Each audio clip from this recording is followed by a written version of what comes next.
Hello friends, मैं हूँ स्नेह गढ़वाल। आज हम करने वाले हैं क्लास 8 के chapter 2 micro organisms friend and four. ठीक है, ये चैप्टर बहुत ही ज़्यादा इजी भी है, पर ये चैप्टर आपके लिए बिल्कुल नया है क्योंकि इसमें आप पढ़ने वाले हैं माइक्रो ऑर्गेनिजम्स के बारे में। और फ्रेंड्स, मैं एक और चीज़ बता दूं कि ये जो माइक्रो ऑर्गेनिजम्स है, अगर आप इसको क्लास 8 में ही अच्छे से समझ लेते हैं तो फिर आपको आगे जाके दिक्कत नहीं होगी। क्यों नहीं होगी? क्योंकि अब जो भी आप आगे हायर क्लासेस में जाएंगे वहाँ पे हर एक चैप्टर में माइक्रो ऑर्गेनिजम्स के बारे में बातें होंगी। तो आप फिर आपको कन्फ्यूजन होगा कि माइक्रो ऑर्गेनिजम्स क्या होता है। तो इसलिए मैं आपको पहले ही बता दूं कि माइक्रो ऑर्गेनिज्म चैप्टर को बहुत अच्छे से समझिए क्योंकि ये उसका बेसिक है। जो भी आप 9, 10, 11, 12 में आप बायो लेते हैं, अगर कुछ भी पढ़ते हैं तो माइक्रो ऑर्गेनिजम्स ही नहीं बल्कि बायो का आपका जो बेसिक्स है, जो बायो के बेसिक्स हैं वो आपके माइक्रो ऑर्गेनिज्म से ही शुरू होते हैं। ठीक है, तो इसको अच्छे से समझना। तो बिना किसी तरीके हम चैप्टर को स्टार्ट करते हैं। तो माइक्रो ऑर्गेनिज्म से आपका जैसे बिल्कुल नया चैप्टर, तो आपको कोई आइडिया भी नहीं होगा कि एक्चुअली माइक्रो ऑर्गेनिज्म्स होते क्या है ना। बट फिर भी एक इमेज लाइए कि माइक्रो ऑर्गेनिज्म्स क्या होते होंगे। माइक्रो ऑर्गेनिज्म्स हमारे दोस्त होते होंगे, यानी फ्रेंड होंगे, या फिर फोई होंगे, एनिमी या कुछ इस टाइप के होंगे। Micro organisms can be both, वो फ्रेंड भी हो सकते हैं, वो फोई भी हो सकते हैं। ठीक है, अच्छा, अब हम जो खाते हैं ना उसमें भी माइक्रो ऑर्गेनिजम्स होते हैं। और जहाँ हम रह रहे हैं, हमारा जो सराउंडिंग है या जो इन्वायरमेंट है, वहाँ पे भी क्या है, माइक्रो ऑर्गेनिजम्स होते हैं। ठीक है, हर जगह माइक्रो ऑर्गेनिजम्स होते हैं, मतलब कि पर ये हमें दिखाई नहीं देते, या दिखाई भी देते होंगे तो ये बहुत छोटे होते हैं। लाइक आपने ब्रेड देखी, ब्रेड पे जो ग्रीन कलर, जैसे हम ब्रेड को बहुत दिन तक रखे रहने देते हैं ऐसी खुले में, तो वो क्या हो जाता है, उसके ना थोड़े दिन बाद ग्रीन कलर हो जाता है ब्रेड पे, है ना। वो जो ग्रीन कलर है ना, वो ब्रेड ने अपना कलर चेंज नहीं कर लिया कि वाइट से ग्रीन हो गया, नहीं, उस ब्रेड पे एक माइक्रो ऑर्गेनिजम्स आके लग गया है, और एक नहीं, बहुत सारे। और वो माइक्रो ऑर्गेनिजम्स ही हैं जिसकी वजह से वो ग्रीन कलर में हो जाता है। और अगर फिर हम उसे खा लेते हैं तो हमें क्या हो जाएगी, फूड पॉइजनिंग। और वो फूड पॉइजनिंग से माइक्रो ऑर्गेनिज्म हमारे लिए क्या बन गया, फोई बन गया, है ना। ओके, अब माइक्रो ऑर्गेनिज्म हमारा फ्रेंड कैसे बना वो भी देख लेते हैं। अब जो आपकी जो दही होती है उसको जमाने के लिए आप उसमें क्या घेरते हैं, आप उसमें दूध गिरेंगे, है ना, और क्या गिरेंगे, थोड़ी सी दही गिरेंगे और बहुत सारा दूध गिरेंगे, है ना। फिर उन दोनों को आप मिक्स करके थोड़ी देर के लिए रख देते हैं। अब जब इन दोनों को मिक्स करके आप सपोज़ आपने इसमें इनको मिक्स करके रख दिया है, दोनों को, दही को और दूध को, तो जब आप मिक्स करके रख देते हैं पूरी एक रात के लिए, तो सुबह जब आप देखते हैं तो उसमें दही जमी होती है। अब रात को ऐसा क्या हुआ कि सुबह तक दही जम गई, वो तो हमने बस मिला के ही रखे थे। ऐसा उसमें रात को क्या हुआ, उसमें ना जो हमारा दूध होता है या कर्ड होती है, उसमें एक माइक्रो ऑर्गेनिज्म होता है, लैक्टिक एसिड करके कुछ इस टाइप का। ठीक है, अभी हम पढ़ेंगे वो भी। ठीक है, इस टाइप का एक माइक्रो ऑर्गेनिजम्स होता है, वो क्या कर देता है, उस दही को हमारी जमा देता है। ठीक है, और तो यहाँ पे हमारा जो माइक्रो ऑर्गेनिज्म है वो हमारे लिए क्या हुआ, फ्रेंड हुआ, क्योंकि वो क्या कर रहा है, दही जमा रहा है, कर्ड जमा रहा है ना, इसीलिए। ओके, तो ये तो बात हमने डिस्कस कर ली कि माइक्रो ऑर्गेनिजम्स हमारा फ्रेंड भी हो सकता है और फोई भी हो सकता है। अब हम ये तो पता ही नहीं अभी भी कि माइक्रो ऑर्गेनिजम्स जो है वो दिखता कैसा है, वो होता कैसा है, क्या हम उसे देख सकते हैं। माइक्रो ऑर्गेनिजम्स को हम देख सकते हैं बट अपनी नॉर्मल आई से नहीं। नॉर्मल आई मतलब कि हम उसे अगर देख सकते हैं तो हम उसे माइक्रोस्कोप से देख सकते हैं, माइक्रोस्कोप से। ठीक है, क्यों? क्योंकि माइक्रोऑर्गेनिज्म बहुत माइक्रोस्कोपिक है, बहुत ही ज़्यादा छोटे हैं, हम उनको अपनी नेकेड आई से नहीं देख सकते हैं। ठीक है, अब जब हम उनको अपनी नेकेड आई से नहीं देख सकते हैं तो माइक्रोस्कोप्स यूज़ करने पड़ेंगे, यानी इतने छोटे हैं ये। ओके, फिर भी बहुत सारे हैं। अब एक जगह पे ना ये बहुत सारे होते हैं, लाइक ये सर्कल है तो यहाँ पे बहुत सारे होंगे, बहुत सारे, हम उनको पता भी नहीं। अब जहाँ आप रह रहे हैं या जहाँ पे अभी आप बैठे हैं या वीडियो को देख के सुन रहे हैं, वहाँ पे भी आपके आसपास बहुत सारे माइक्रो ऑर्गेनिजम्स हैं और आपको पता भी नहीं है। बहुत सारे माइक्रो ऑर्गेनिजम्स हैं जो आपको पता भी नहीं होंगे कि कहाँ पे हैं, कैसे हैं। कि अभी आप जैसे जो भी इन्वायरमेंट में आप जा रहे हैं, कहीं भी सराउंडिंग में जा रहे हैं, तो वहाँ पे क्या होते हैं, माइक्रो ऑर्गेनिजम्स होते हैं। ओके, तो ये तो हमने चैप्टर का इंट्रोडक्शन देखा था। अब हम चलते हैं अपनी चैप्टर की रीडिंग पे। तो गाइस, हमने इंट्रोडक्शन देख लिया है चैप्टर का। अब हम देखेंगे पूरा डिटेल्ड एक्सप्लेनेशन, ठीक है, लाइन टू लाइन मैं आपको एक्सप्लेन करूँगी। तो फर्स्ट पैरा पे चलते हैं। फर्स्ट पैरा में हमें क्या बोला है कि आपने ना ऐसे बहुत सारे प्लांट्स और एनिमल्स को देखा होगा, डिफरेंट टाइप्स के, है ना। यानी ये सब क्या है, हमारे लिविंग एनिमल्स, लिविंग ऑर्गेनिजम्स ही तो है सब, प्लांट्स और एनिमल्स जितने भी डिफरेंट टाइप के आप देखते हैं। बट उसमें से कुछ जो लिविंग ऑर्गेनिजम्स हैं, कुछ हैं हमारे, जैसे प्लांट्स हो गए, एनिमल्स हो गए और हम हो गए। हम इन्हें बोलते हैं लिविंग ऑर्गेनिजम्स, है ना। नहीं, अब आपकी जो जानकारी है उसमें एक और लिविंग ऑर्गेनिज्म बढ़ रहा है, वो कौन है, माइक्रो ऑर्गेनिजम्स, ठीक है। मतलब कि ये भी, अब जो माइक्रो ऑर्गेनिजम्स है ये भी एक लिविंग ऑर्गेनिज्म है। ये डेड नहीं होता, ये लिविंग ऑर्गेनिज्म होता है, और जिनको हम देख नहीं सकते हैं और जो लिविंग होते हैं उनको हम बोलते हैं माइक्रो ऑर्गेनिजम्स, और या फिर हम इन्हें माइक्रोब्स भी बोलते हैं, ठीक है। ओके, फॉर एग्जांपल जैसे कि आपने रेनी सीजन में देखा होगा कि वही ब्रेड का एग्जांपल ही, कि वो ना ग्रेश वाइट पैचेस हो जाता है। तो वो जो ग्रेश वाइट कलर के पैचेस होते हैं ना, वो अगर आप मैग्नीफाइंग ग्लास से ढंग से देखें तो उसमें आपको देखिए, अगर आप उसको ग्रीन ऐसे ही देख रहे हैं नॉर्मल अपनी आई से, तो आपको वो सिर्फ ग्रीन कलर का दिखेगा, ऐसे ऐसे, है ना, ग्रीन कलर का दिखेगा। बट जब आप उसको माइक्रोस्कोप से देख रहे हैं या मैग्नीफाइंग ग्लास से देख रहे हैं तो क्या होगा, तो उस पर ना ऐसे ब्लैक कलर के राउंड राउंड स्ट्रक्चर्स दिखेंगे, कुछ ऐसे, कुछ ऐसे और कुछ इस टाइप के ऑर्गेनिजम्स दिखेंगे। तो वो कौन होते हैं, ये हमारे होते हैं माइक्रो ऑर्गेनिजम्स, और ये लिविंग होते हैं, ठीक है। अगर आप अभी जहाँ पे भी बैठे हैं वहाँ पे भी आपके आसपास, आपके सराउंडिंग में बहुत सारे, कई करोड़ों माइक्रो ऑर्गेनिजम्स होंगे, ठीक है, जो कि बहुत टाइनी होते हैं और ब्लैक कलर के राउंडेड स्ट्रक्चर जैसे होते हैं, ठीक है। अच्छा, अब क्वेश्चन ये आता है कि इनका स्ट्रक्चर जो है कि वो दिखता कैसे। हमने ये तो जाना कि ब्लैक राउंड होता है क्या सारे, नो, सारे नहीं होते ब्लैक राउंड, थोड़े डिफरेंट भी होते हैं, ठीक है। अच्छा, अब ये आते कहाँ से हैं वो हमें जानना है, तो हम देखते हैं, चलिए।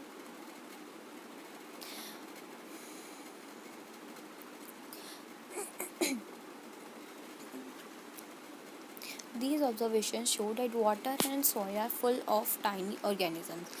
मतलब जो अभी हमने एक आपकी बुक में एक एक्टिविटी दे रखी है, यहाँ पे ये जो है इसमें क्या बोला है कि आप क्या कीजिए, वाटर लीजिए, ठीक है, few drops of water from a pond, यानी पॉन्ड की कोई भी कुछ बहुत थोड़ी सी बूंदे ले लीजिए वाटर की, और क्या कीजिए, एक ग्लास लाइन लीजिए, ठीक है, उस पर क्या कीजिए, वो वाटर गेरिए, पॉन्ड का वाटर, ठीक है। पॉन्ड का क्यों, क्योंकि वो जो पॉन्ड का वाटर है ना, उसमें आप देखिए, जब, चलो ये छोड़िए, आपको मैं एग्जांपल देती हूँ।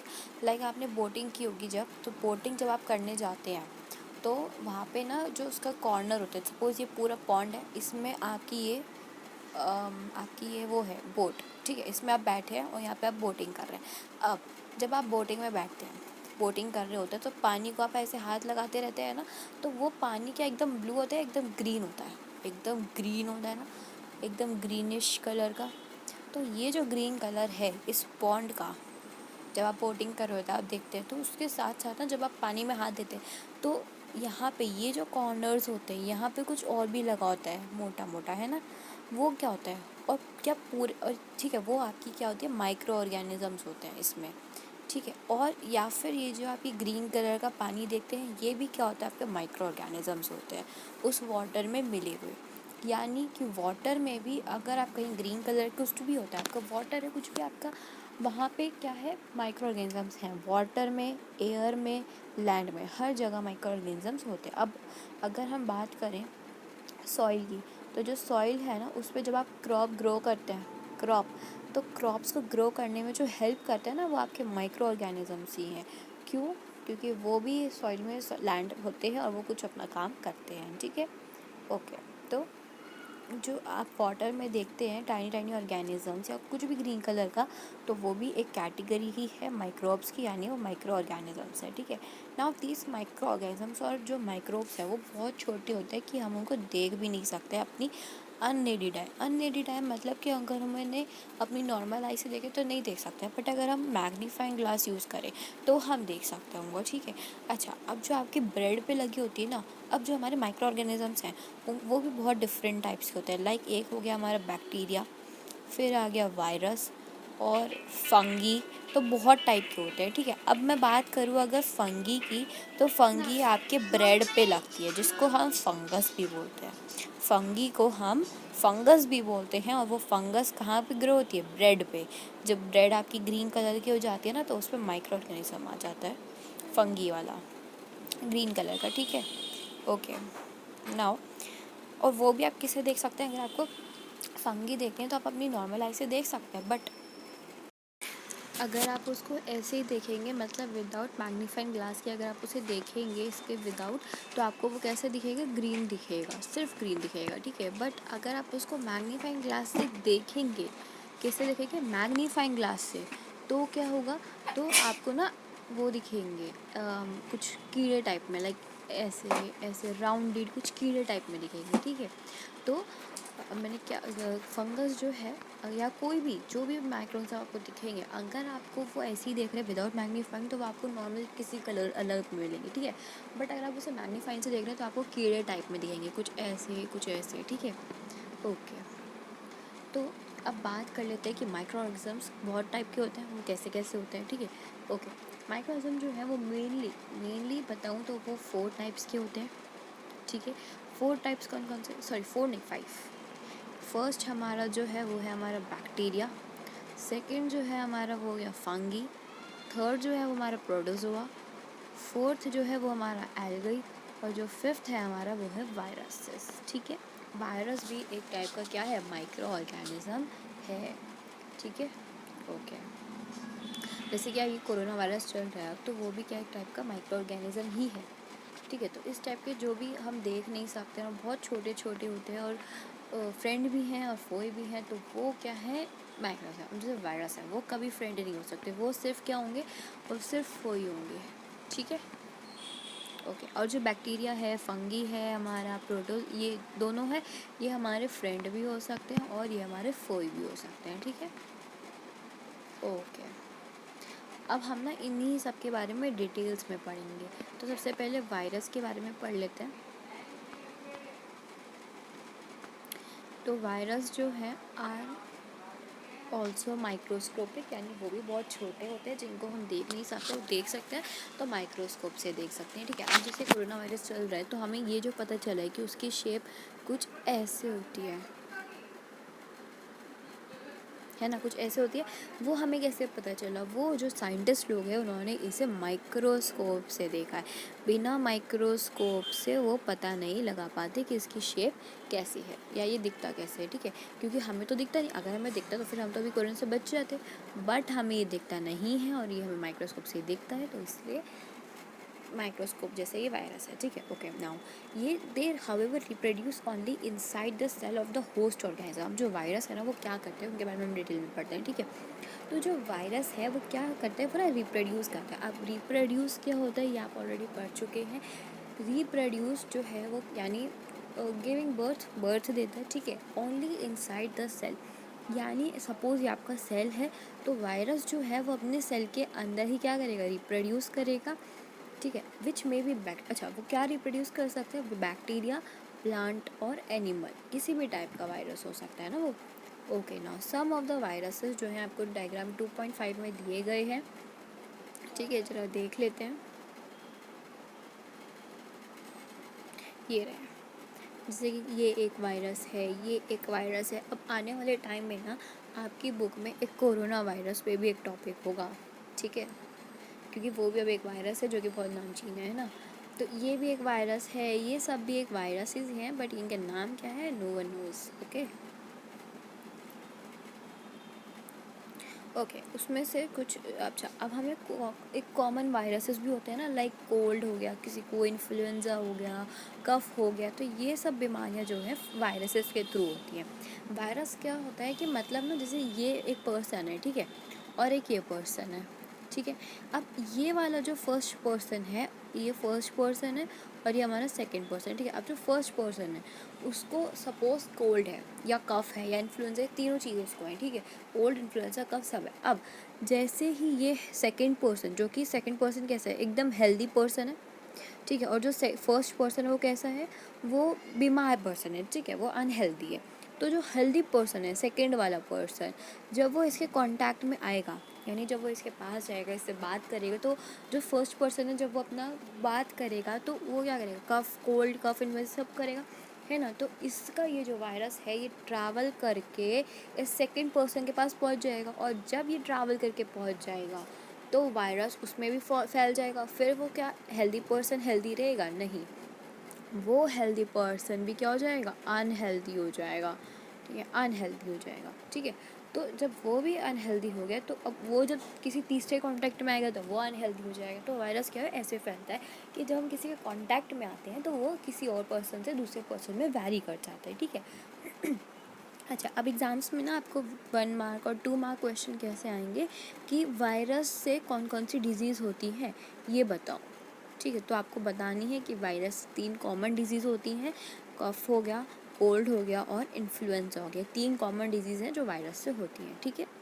ओके, नाउ सीरियस डिजीज़ जो होती है, अभी तो हमने कॉमन देखी जो हर किसी को होती रहती है नॉर्मली आए 2 दिन में, ठीक है, ओके। बट अब सीरियस डिजीज़ के बारे में बात करें जो कि एक बहुत बड़ी प्रॉब्लम हो जाती है कि वायरस से ही होती है, वो भी पोलियो हो गया, चिकन हो गया, चिकन पॉक्स हो कहते हैं ना, वो हो गया, और पोलियो। अब पोलियो की, जो पोलियो आया था तो वो भी ना एक कोरोना वायरस की तरह ही आया था, बट इसका इलाज लोगों ने निकाल लिया कि जो भी बच्चा पैदा होगा उसको कुछ साल तक एक दवाई दी जाएगी पोलियो की, तो ताकि उसको वो ना हो, है ना। अब हर एक वर्ल्ड में हर एक बच्चे को पोलियो की दवाई मिल गई, तो इसलिए पोलियो ज़्यादा नहीं होता है।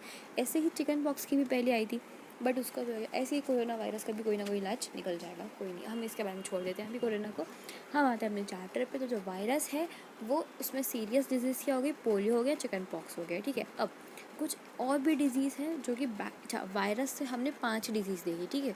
इसको लिखते जाइए कौन कौन सी डिजीज़ वायरस हुई है। कोल्ड हुई है, कफ, इन्फ्लुएंजा एंड पोलियो और चिकन पॉक्स, ठीक है। ये पांचों बीमारी आप लिख लीजिए एक नोट्स बना के, ठीक है, ओके। इसके बाद हम जरा देखते हैं बैक्टीरिया। तो अब अगर हम बात करें बैक्टीरिया की, तो बैक्टीरिया कौन सी डिजीज़ कॉज करता है, देखिए, डाइजेंट्री, मलेरिया। अच्छा, ये तो होगी प्रोटोजोआ की, पहले प्रोटोजोआ देख लेते हैं। प्रोटोजोआ से, क्योंकि 2 ही बीमारी है, प्रोटोजोआ से कौन कौन सी है, डाइजेंट्री है और मलेरिया है, ठीक है। मलेरिया जो है वो मॉस्किटो से होता है, और डाइजेंट्री भी एक टाइप का किसी कुछ होता है, वो भी इन्हीं से ही होता है, ठीक है। तो प्रोटोजोआ जो है वो 2 बीमारी होती है, उसमें डाइजेंट्री और मलेरिया, ठीक है। अब हम जरा देखेंगे बैक्टीरियाज के बारे में।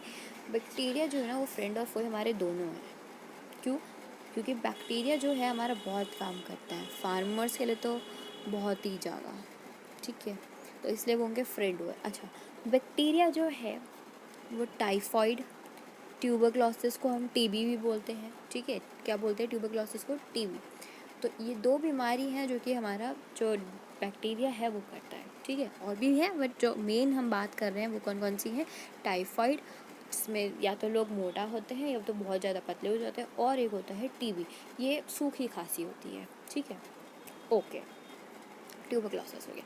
ये सब आप पॉइंट्स लिख लीजिएगा, एग्जाम मैं बता रही हूँ पक्का 110% ये एग्ज़ाम्स में आने वाला है, ओके। अब जरा ना मैं आपको दिखाती हूँ बैक्टीरिया, देखिए है नहीं थोड़े से राउंड, जैसे इतनी देर से हम जो डायग्राम ऐसे ऐसे ड्रॉ कर रहे हैं वो क्या है, देखिए इसी टाइप का है ना। तो बैक्टीरिया तो आपके एक रॉड शेप होता है, रॉड शेप वाले कैसे, जैसे कि ये वाला डायग्राम हम इतनी देर से जो ड्रॉ कर रहे हैं इस टाइप के, ये क्या हो गया, रॉड शेप हो गए हमारे, ठीक है, रॉड शेप बैक्टीरिया। अब आते हैं एक स्पाइरल शेप, स्पाइरल वाले कैसे होंगे, कुछ ऐसे होंगे, मतलब हैं तो रॉड जैसे ही, बट रॉड में क्या थे, वो स्ट्रेट थे, यहाँ पे क्या है, ऐसे थोड़े कर्व हैं, स्पाइरल में हैं, ठीक है। तो आपको ये याद रखने हैं, स्पाइरल और रॉड शेप 2 टाइप के बैक्टीरियाज होते हैं। देन अब हम जरा एल्गी देख लेते हैं। एल्गी के बारे में हमने कुछ डिस्कस नहीं किया है ना, तो अभी मैं बाद में बताऊंगी इसको। अभी हम पहले प्रोटोजोआ पे चलते हैं। प्रोटोजोआ जो है हमारा, ये चलिए एल्गी कर लेते हैं पहले हम, क्योंकि प्रोटोजोआ में मुझे अमीबा के बारे में बताना है आपको, ओके। तो एल्गी जो है हमारे 2 होते हैं, एल्गी से जो 2 है, मतलब प्लांट्स जो है, मतलब वो कैसे दिखते हैं हम ये देख रहे हैं, ठीक है। एल्गी जो है वो कैसे दिखता है, एक स्पाइरोगाइरा वाला दिखता है और एक चैलामाडोमोनास, ठीक है। इसका नाम है अजीब है तो छोड़िए इसको, ओके। स्पाइरोगाइरा देखिए कैसा होता है, ये ऐसे लाइन होती है, ठीक है। इस पे ये ऐसे ऐसे ऐसे होता है,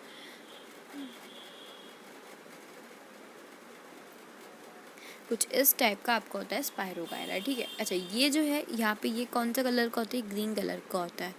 सारी, अब आप कहेंगे कि सारे ज़्यादातर माइक्रोऑर्गेनिज्म ग्रीन कलर के दिख रहे हैं ना, फंगस भी ग्रीन थी, ये चालामांडियस भी ग्रीन है, यहाँ पे ये स्पायरोगायरा भी ग्रीन है, mostly they are green in colour. Okay okay, now protozoa में पहले बात करेंगे हम पैरामीशियम की, ठीक है। तो गाइस एक डायग्राम बता देती हूँ मैं, जो बहुत एग्जाम्स में आएगा। एग्जाम्स में 3 डायग्राम ज़रूर आने वाले हैं, तो उनको अच्छे से कर लीजिए। इस चैप्टर से कौन कौन से आएंगे बता देती हूँ, ठीक है। एक आएगा आपका स्पायरोगायरा, स्पायरोगायरा में कुछ नहीं, आपको ऐसे ऐसे ड्रॉ करना है, ठीक है। ओके, देन एक आएगा अमोइबा। अमोइबा को आपको कैसे करना है, कैसे भी इसकी शेप दे दो, ऐसे भी बना सकते हैं हम, ठीक है। फिर यहाँ पे 2-3 सर्कल्स बना दिए और बन गया आपका अमोइबा, ठीक है। ओके, अब बात आती है पैरामीशियम, तो आपका पक्का आने वाला है, ये आपका इम्पॉर्टेंट डायग्राम है, सबसे ज़्यादा इम्पॉर्टेंट डायग्राम है, ठीक है। ओके, ये कैसे आएगा, मतलब ये आपको कैसे ड्रॉ करना है मैं आपको अब बता देती हूँ। ये आपको ऐसे ही कुछ ड्रॉ करना है, और यहाँ पे इसके हेयर्स ज़रूर ड्रॉ करना है। क्यों? क्योंकि इसके हेयर्स जो हैं वो बहुत इंपॉर्टेंट रोल करते हैं इसके लिए, ठीक है। ये हेयर्स ड्रॉ करना, और इसके अंदर जो ये आपका ये सब ड्रॉन है, ये भी आपको ड्रॉ करना है, ओके। अच्छा, अब ज़रा बात कर लेते हैं कि जो हमारा अमोइबा और पैरामीशियम है वो एक्चुअली ऐसा क्यों होता है, ठीक है। सॉरी। तो जो हमारा अमोइबा है ना, वो जो इस शेप का है, इसकी शेप पता है अजीब सी है, मतलब इसकी फिक्स शेप नहीं है, कभी भी बड़ा हो जाता है, कभी भी छोटा हो जाता है, कहीं से कैसा भी दिख जाता है, ठीक है। ये क्या करते हैं, जो भी आपका इसका फूड इसके पास कांटेक्ट में आता है ना, उसको ये क्या करते हैं, पहले फिजिडोफोरिया के थ्रू अंदर ले लेता है अपने फूड को, ठीक है। इसका बस यही रोल है अमोइबा का, ठीक है। बाकी आप अपने अपने लोअर क्लासेस में अभी पढ़ा ही होगा, पढ़ के ही आए होंगे 6th 7th 8th में कि अमोइबा क्या होता है, ठीक है। पैरामीशियम के बारे में देखें तो पैरामीशियम में जो हेयर्स हैं वो बहुत इंपॉर्टेंट रोल करते हैं, एंड पैरामीशियम एक प्रोटोजोआ वाला, मतलब उसकी कैटेगरी से आता है। मतलब प्रोटोजोआ जो है वो 2 टाइप के होते हैं, एक अमोइबा और एक पैरामीशियम। नाउ फंगी देखें तो fungi is almost green in colour, ठीक है। जैसे कि आप देख सकते हैं ब्रेड माउंड, ठीक है, इसको हम स्पायरोगायरा भी बोलते हैं। क्या बोलते हैं? स्पायरोगायरा। ओके, अच्छा स्पायरोगायरा, एक सेकेंड, हमने ऊपर भी तो देखा था वो ये स्पायरोगायरा नहीं है, सॉरी, ये एक स्पॉन्ज ऐसे कुछ करके है, ठीक है। आप इसे 10th में पढ़ेंगे तब, अभी के लिए छोड़ देते हैं, अभी ब्रेड माउंड याद रखिए, ठीक है। ओके, तो जो हमारा ब्रेड बाउंड है, इसमें ये जो आप ये ऊपर से ये देख रहे हैं ना स्पोर्स, इसको हम बोलते हैं स्पोर्स, ठीक है। ये स्पोर्स क्या होते हैं, जैसे ही ये फट है, यानी ये जैसे बर्स्ट होगा, जैसे ही फटेगा, तो इसमें से जो स्पोर्स है ना, ये नीचे गिर जाएंगे, ऐसे ये जो लैंड है इस पर नीचे गिर जाएंगे, और फिर क्या होगा, जब ये नीचे गिरेंगे ना स्पायरोगायरास वो स्पोर्स, तो क्या होंगे, ऐसा ही एक और ये बन जाएगा, ठीक है। ओके, नाउ पेनिसिलियम देखें तो इसमें तो ये बस ऐसे ही होता है, ये डायग्राम नहीं आएगा आपके एग्जाम्स में। तो हम आगे बढ़ते हैं चैप्टर पे। अब हम ना, अभी हमने सिर्फ माइक्रोऑर्गेनिजम्स के बारे में देखा, अब हम देखेंगे फ्रेंडली माइक्रो ऑर्गेनिजम्स, कि माइक्रो ऑर्गेनिजम्स हमारे लिए फ्रेंडली कैसे है। फिर हम देखेंगे फोई माइक्रो ऑर्गेनिजम्स, ठीक है। बट मैं आपको ऑलरेडी बता चुकी हूँ कि माइक्रोऑर्गेनिज्म दोनों होते हैं, फ्रेंडली फोई कैसे होते हैं वो भी मैं आपको बता चुकी हूँ, बट अब डिटेल में देखेंगे हम, ठीक है। तो जो हमारे माइक्रो ऑर्गेनिजम्स हैं वो हमें हेल्प करते हैं कर्ड बनाने में, दही बनाने में, ब्रेड और केक, ये तीनों चीज़ ना माइक्रो ऑर्गेनिज्म से ही बनती है, ठीक है। आपने देखा होगा कि जो हमारा केक होता है, केक वो भी थोड़ा उठा हुआ होता है ना, और जो आपका छोले भटूरे में जो आपका भटूरा है वो जो इतना फ्लफी सा होता है, इतना उठा हुआ होता है, वो सब जो है माइक्रो ऑर्गेनिजम्स ही करते हैं, ठीक है। तो माइक्रो ऑर्गेनिज्म हमें क्या क्या हेल्प करते हैं बनाने में, bread, cake and curd. Now जो अब हमारा 1 मिनट, और क्या करते हैं ये, अच्छा कर्ड में कैसे करते हैं मैं आपको बता देती हूँ। कर्ड में हमने देखा था कि इसमें ना लैक्टिक एसिड होता है, वो लैक्टिक एसिड से जो हम दही और दूध मिलाते हैं, रात को जमाते हैं, तो रात में जो माइक्रो ऑर्गेनिजम्स होते हैं इसमें हमारे दूध और दही में, वो क्या करते हैं, दही को जमा देते हैं, ठीक है। नाउ जो अब ये ऑर्गेनिजम्स हैं या माइक्रो ऑर्गेनिज्म और क्या करते हैं, ये ना क्लीन करते हैं इन्वायरमेंट को, मतलब कि जहाँ अभी आप जो सराउंडिंग में बैठे हैं वहाँ पे भी माइक्रोऑर्गेनिजम्स हैं, बट वो क्या कर रहे हैं, वो किसी को हार्म नहीं कर रहे हैं उस इन्वायरमेंट में रह के, वो बल्कि आपके फ्रेंड बन रहे हैं। कैसे? वो क्लीन कर रहे हैं इन्वायरमेंट को, जो भी कुछ हल्का सा पॉल्यूशन है कुछ भी होता है तो वो उसको क्लीन कर रहे होते हैं, ठीक है। फॉर एग्जांपल और भी कैसे क्लीन कर रहे हैं हम वो भी देखते हैं। जैसे कि हमारे जो ऑर्गेनिक वेस्ट होते हैं, वेजिटेबल पील्स जो कि किसी एनिमल के बच गए होते हैं, या और वेजिटेबल पील्स हो गए या रिमेन्स ऑफ एनिमल्स हो गए, कुछ भी हो गए, तो ये जो ऑर्गेनिक वेस्ट होते हैं ये क्या होता है, जब हम इनको सॉइल में, ये सब सॉइल है हमारी, ठीक है, सपोज ये सॉइल है, तो इस सॉइल में जो आपके ऑर्गेनिक वेस्ट हैं ये क्या होंगे, ये इस सॉइल में जाके मिल जाएंगे। अब जब ये मिल जाएंगे तो इस सॉइल में क्या होते हैं, हमारे बैक्टीरियाज होते हैं, ठीक है। ये बैक्टीरिया क्या करते हैं, इस जो ऑर्गेनिक वेस्ट था हमारा इसके साथ मिल जाते हैं और इसको एक यूज़फुल चीज़ बना देते हैं, ठीक है, जिससे कि क्लीन कर रहे होते हैं इन्वायरमेंट को। तो वेजिटेबल पील्स ऐसे ही नहीं बचता है, ठीक है। एंड ये खाद बना देते हैं उसको, जो हम वेजिटेबल पील्स खेलते हैं ना, ये उनको क्या करते हैं, डिकम्पोज करके उसकी खाद मैन्योर बना देते हैं। एंड जो बैक्टीरिया है वो मेडिसिन्स बनाने में भी हेल्प करते हैं। अब कैसे करते हैं वो साइंटिस्ट लोग ही जानते हैं, ठीक है। तो हेल्प करते हैं मेडिसिन्स बनाने में बैक्टीरिया, बस इतना पता है आपको, ठीक है। अभी आपको इतना ही जानना है, ओके। नाउ एग्रीकल्चर में बात करें तो जो सॉइल की फर्टिलिटी होती है ना, वो बढ़ाने के लिए, यानी सॉइल फर्टिलिटी जितनी ज़्यादा बढ़ेगी, जितनी ज़्यादा अच्छी होगी ना, उतने ज़्यादा क्रॉप्स अच्छे होते हैं, ठीक है। तो सॉइल फर्टिलिटी कैसे बढ़ती है, नाइट्रोजन को फिक्स करके, मतलब हमारी सॉइल में जितना ज़्यादा नाइट्रोजन होगा उतनी अच्छी सॉइल होएगी, ठीक है। तो एग्रीकल्चर में जो बैक्टीरिया लोग हैं वगैरह हैं हमारे, वो सॉइल की फर्टिलिटी को इंक्रीज़ करने में हेल्प करते हैं। तो एग्ज़ाम्स में ये जो आपका टॉपिक है यहाँ से यहाँ तक, इसमें क्या आता है कि मैकेनिज्म फ्रेंडली कैसे हैं, तो आप बताएंगे कि वो क्लीन करते हैं इन्वायरमेंट को, कैसे करते हैं, ऑर्गेनिक वेस्ट को ब्रोकन करके डिकम्पोज कर देते हैं। और सेकंड पॉइंट क्या लिखेंगे कि प्रिपरेशन करते हैं मेडिसिन्स में। एंड थर्ड पॉइंट फिर क्या आपका आएगा, ये आपका फर्स्ट पॉइंट हो गया, सेकंड हो गया, थर्ड आपका होगा सॉइल फर्टिलिटी वाला, ठीक है। इंक्रीज़ करते हैं सॉइल फर्टिलिटी को। तो आपका 3 मार्क्स क्वेश्चन भी हमने डिस्कस कर लिया। अब हम देख लेते हैं कि वेयर डू ऑर्गेनिजम्स लिव। अब ये रहते कहाँ हैं ऑर्गेनिजम्स, हमें ये भी तो जानना है। माइक्रो ऑर्गेनिज्म जो है ना वो सिंगल सेल्ड होता है। सिंगल सेल मतलब जिसके पास सिर्फ एक ही सेल होता है। अब सेल क्या होता है ये आप चैप्टर 8 में पढ़ेंगे। जो सेल वाला है उसकी वीडियो मैं ऑलरेडी बना चुकी हूँ, तो आप देख सकते हैं, पूरा चैप्टर मैंने एक्सप्लेन किया है। बट अभी मैं बस इतना ही बताऊँगी कि माइक्रो ऑर्गेनिज्म जो है वो सिंगल सेल होते हैं, और बैक्टीरिया जो है, एल्गी, प्रोटोजोआ, ये तीनों आपके क्या होते हैं, सिंगल सेल होते हैं। तो एग्ज़ाम में एक क्वेश्चन और क्या आएगा कि सिंगल सेल कौन से माइक्रो ऑर्गेनिजम्स होते हैं, उनके नेम बताओ। तो फर्स्ट कौन, बैक्टीरिया, सेकंड कौन, एल्गी, और थर्ड कौन, प्रोटोजोआ, ठीक है। ओके, ये आपके कैसे हो गए, ये आपके यूनिसेलुलर और या फिर सिंगल सेल भी हम इनको बोल सकते हैं। क्या बोल सकते हैं, यूनिसेलुलर और सिंगल सेल, ठीक है। ओके, अब मल्टी सेलुलर की मैं बात करूँ जिसमें के पास बहुत सारे सेल्स होते हैं, तो वो हमारा एल्गी और फंगी। अब आप कहेंगे एल्गी तो हमने सिंगल सेल में भी पढ़ा था, यहाँ पे देखिए, पर बहुत सारे एल्गी होते हैं ना, कुछ क्या है, कुछ आपके सिंगल सेल है और कुछ मल्टी सेलुलर है। अब ये जो एल्गी के कुछ सिंगल हैं कुछ मल्टी हैं, वो जैसे कि स्पायरोगायरा, वो सिंगल सेल है, मल्टी सेलुलर, वो आपका मल्टी सेलुलर, ठीक है। तो ये सब आप जाके क्लास 10th में पढ़ेंगे।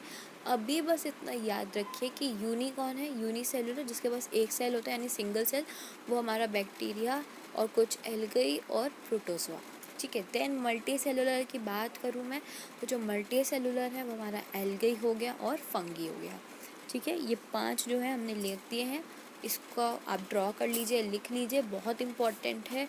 मैं पक्का बोल रही हूँ 100% ये आएगा ही आएगा एग्जाम्स में, ओके। होप आपने लिख लिया होगा, तो अब हम आगे बढ़ते हैं। तो अब क्या है कि they can survive under all types of environment, यानी कि हर टाइप के इन्वायरमेंट सर्वाइव कर सकते हैं, भले ही विंटर समर कैसा भी इन्वायरमेंट हो। और इन्वायरमेंट मतलब कि लैंड हो, एयर हो या वाटर, कैसा भी इन्वायरमेंट हो, ये हर जगह होते हैं, तो हर जगह सर्वाइव कर सकते हैं। चाहे वो हॉट मतलब आइस कोल्ड से हॉट स्प्रिंग्स क्यों ना हो, डेजर्ट से मार्शी लैंड क्यों ना हो, हर जगह ये सर्वाइव कर सकते हैं। एंड इनकी बॉडीज़ के अंदर ना they are also found inside the bodies of animals and including humans. आपकी बॉडी यानी ह्यूमन्स की बॉडी के अंदर भी माइक्रो ऑर्गेनिजम्स होते हैं।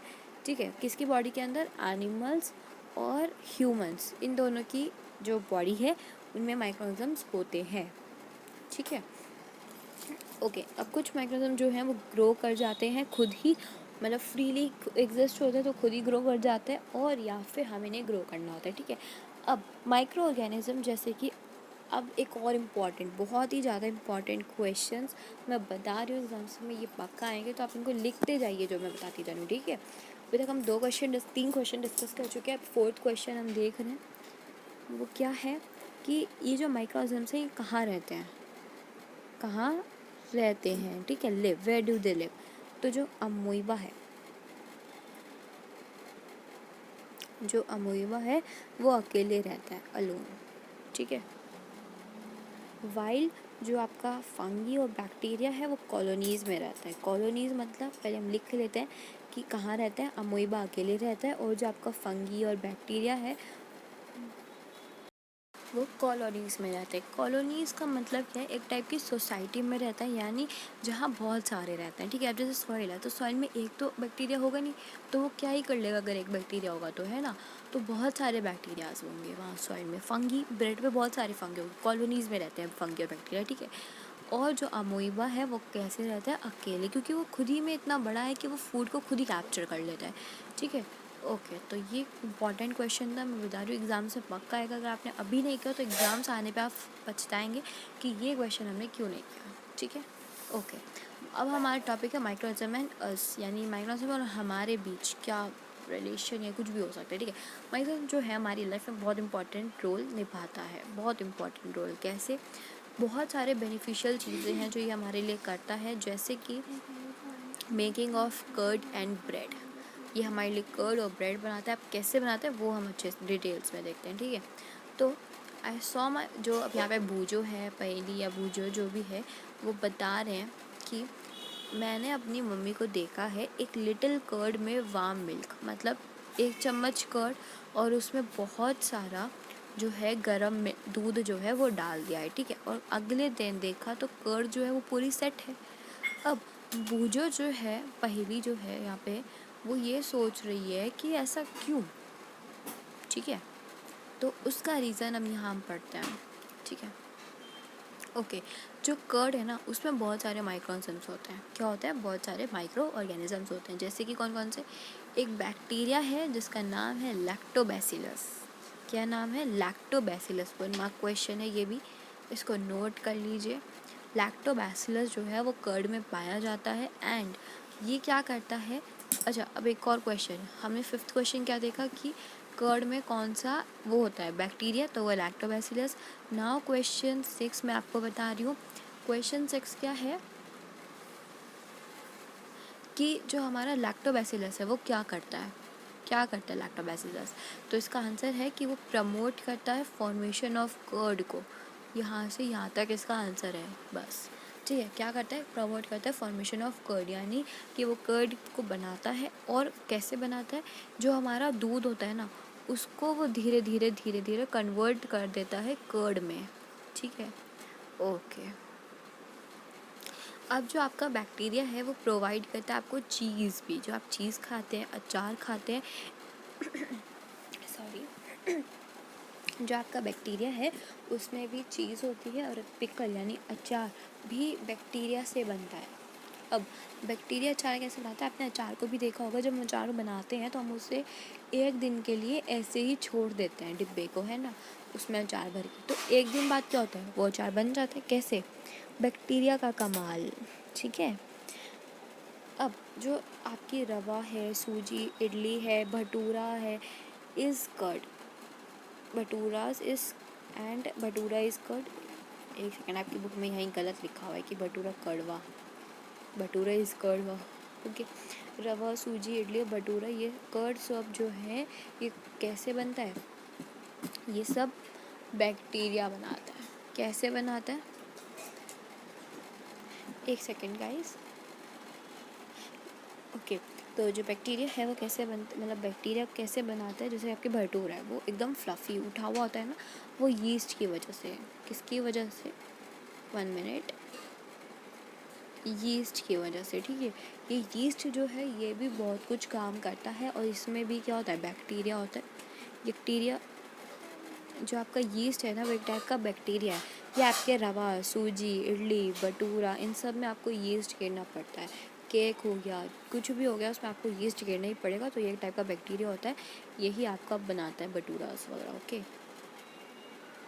देखिए यहाँ बता भी रखा है कैसे बनाएं। तो क्या करें, आधा किलो आटा लें, ठीक है, मैदा लें, आटा या मैदा कुछ भी लें, उसमें क्या गेरें, 1 चम्मच शुगर गेरें और गर्म पानी से उसको मिक्स कर दें, ठीक है। मिक्स करने के बाद उसमें क्या गेरना है, यीस्ट का पाउडर गेरना है, और उसको फिर जिससे आप आटा जो है उसको नीड करते हैं ना, वही करना है।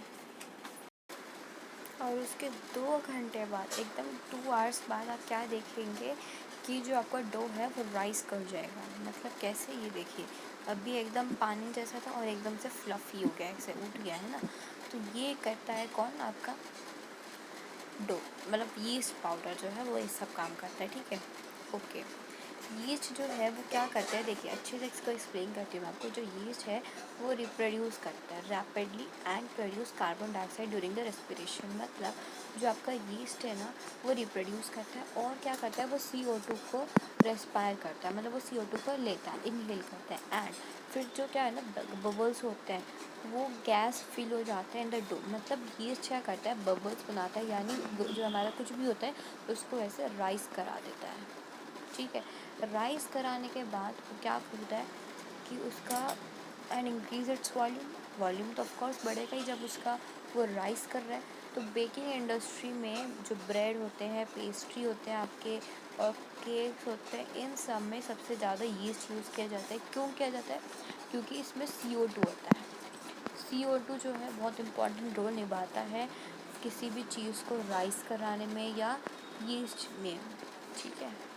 ओके, अब हम देख लेते हैं commercial use of micro organisms. Commercial use मतलब कि जो नॉर्मली, मतलब हम किसी कमर्शियली में यूज़ कर रहे हैं, ठीक है।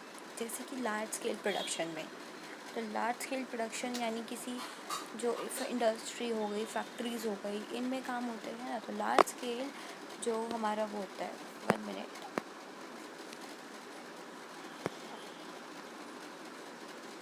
हाँ, तो जो हमारा लार्ज स्केल पे प्रोडक्शन होता है, जैसे कि आपको पता है कि अल्कोहल हो गया, वाइन हो गया, एसिटिक एसिड हो गया। एसिटिक एसिड में क्या होता है, विनेगर होता है, ठीक है। तो ये सब क्या करते हैं, लार्ज स्केल पे इनका प्रोडक्शन होता है। तो जो यीस्ट है वो बहुत इंपॉर्टेंट रोल निभाता है, किसमें, अल्कोहल और वाइन में। ओके, तो जो आपका यीस्ट है वो क्या करता है, वो प्रोडक्शन यानी अल्कोहल और वाइन के बहुत काम आता है। कौन? यीस्ट, ठीक है। ओके ना, अब जो हमारा यीस्ट है वो एक और काम करता है, सॉरी हाँ, यीस्ट ही, कि जो शुगर है उसके प्रोडक्शन में, ठीक है। अब शुगर जो है वो हमारे ग्रेन्स में भी प्रेजेंट होती है, like barley, wheat, rice, crushed fruit juices, इन सब में। तो जो यीस्ट है वो हर किसी में बहुत काम आता है, ठीक है। तो एग्ज़ाम में ये नहीं पूछेंगे किस किस काम आता है, बस ये पूछेंगे कि यीस्ट क्या करता है। तो आपको ये लिख के आना है कि वो राइस कराता है, ठीक है। ओके, अब एक और important topic, that is fermentation. 1 mark question आता है फर्मेंटेशन पे, ठीक है। तो इसको सुनिएगा अच्छे से। क्या होता है फर्मेंटेशन की, जो स्मेल होती है ना अल्कोहल की, ठीक है, वो शुगर जैसी होती है। क्यों? क्योंकि जो अल्कोहल होता है हमारा, वो कैसे बनाया जाता है, देखिए। जो शुगर होता है ना, शुगर, उसको कन्वर्ट किया जाता है अल्कोहल में। अब वो कन्वर्ट कैसे किया जाता है, यीस्ट के थ्रू, ठीक है। अभी हमने पढ़ा कि यीस्ट का अल्कोहल और शुगर दोनों के प्रोडक्शन में बहुत बड़ा हाथ होता है। तो जो शुगर है और अल्कोहल है, उसको मतलब शुगर से अल्कोहल में कौन कन्वर्ट करता है, यीस्ट करता है, ठीक है। तो जो प्रोसेस होता है ये कन्वर्जन करना शुगर को इनटू अल्कोहल में, इसी को हम क्या बोलते हैं, फर्मेंटेशन। बस इतना ही फर्मेंटेशन है, क्या कि शुगर को अल्कोहल में कन्वर्ट कर देना, किसके वजह से कैसे कन्वर्ट करना, बाय यीस्ट। बस इसी को हम बोलते हैं फर्मेंटेशन, ठीक है। ओके, अच्छा, जो फर्मेंटेशन थे वो किन्होंने डिस्कवर किया था सबसे पहले, Lewis pasture. 1 mark question MCQ के लिए बता रही हूँ, ओके। Lewis pasture, okay. ये इस बार ना 1 मार्क क्वेश्चन आपके बहुत आएंगे, तो जितना हो सके 1 मार्क क्वेश्चन को बिल्कुल भी मत छोड़िएगा। तो मैं आपको बता दी जा रही हूँ हर एक 1 मार्क क्वेश्चन। अच्छा, अब हम बात कर लेते हैं मेडिसिनल यूज़। अभी हमने पढ़ा कि माइक्रो ऑर्गेनिज्म में जो बैक्टीरिया है वो मेडिसिन में भी यूज़ आता है ना। अब कैसे वो देखेंगे।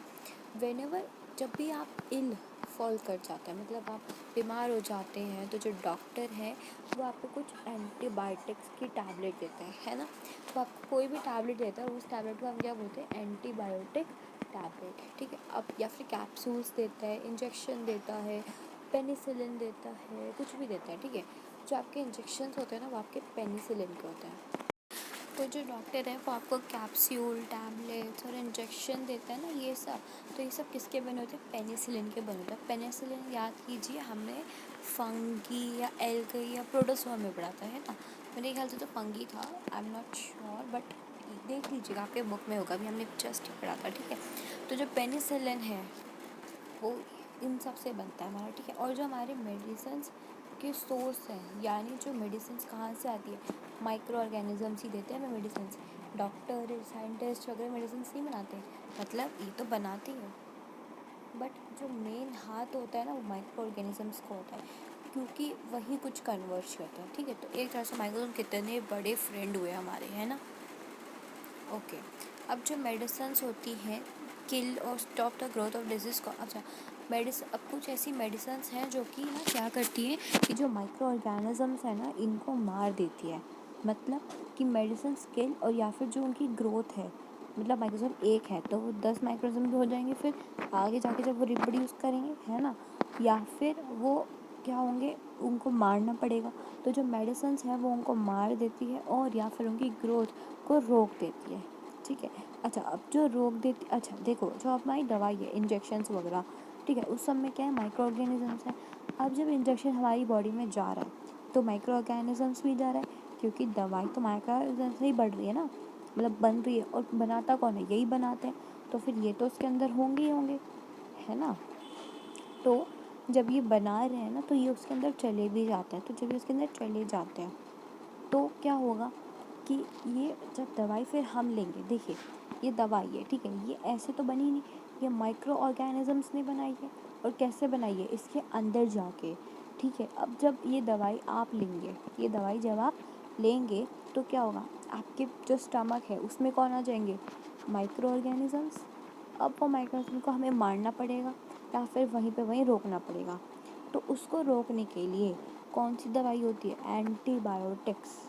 ये आपने ये भी सुना होगा कि कीड़े जब बच्चों के पेट में हो जाते हैं तो उनको हम मारने के लिए दवाई देते हैं, है ना। तो वो जो कीड़े होते हैं वो एक टाइप के माइक्रो ऑर्गेनिजम्स ही होते हैं, उनको मारने के लिए जो दवाई आती है उसका नाम भी एंटीबायोटिक्स ही होता है, ठीक है।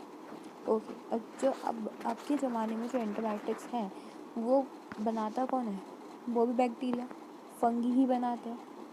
ये भी तो माइक्रो, यानी माइक्रो ऑर्गेनिजम्स रहेंगे हमारी बॉडी में, पर हमें उनको टाइम टू टाइम निकालना भी होगा, तो उसके लिए एंटीबायोटिक्स आते हैं, ठीक है। ओके, अब कुछ एंटीबायोटिक्स हैं जो कि बैक्टीरिया और फंगी बनाते हैं, वो कौन कौन से हैं, ये 3 टाइप के होते हैं, ठीक है। 1, ये 2 और ये रहा आपका 3, स्ट्रेप्टोमाइसिन, टेट्रासाइक्लिन और एरिथ्रोमाइसिन, ठीक है।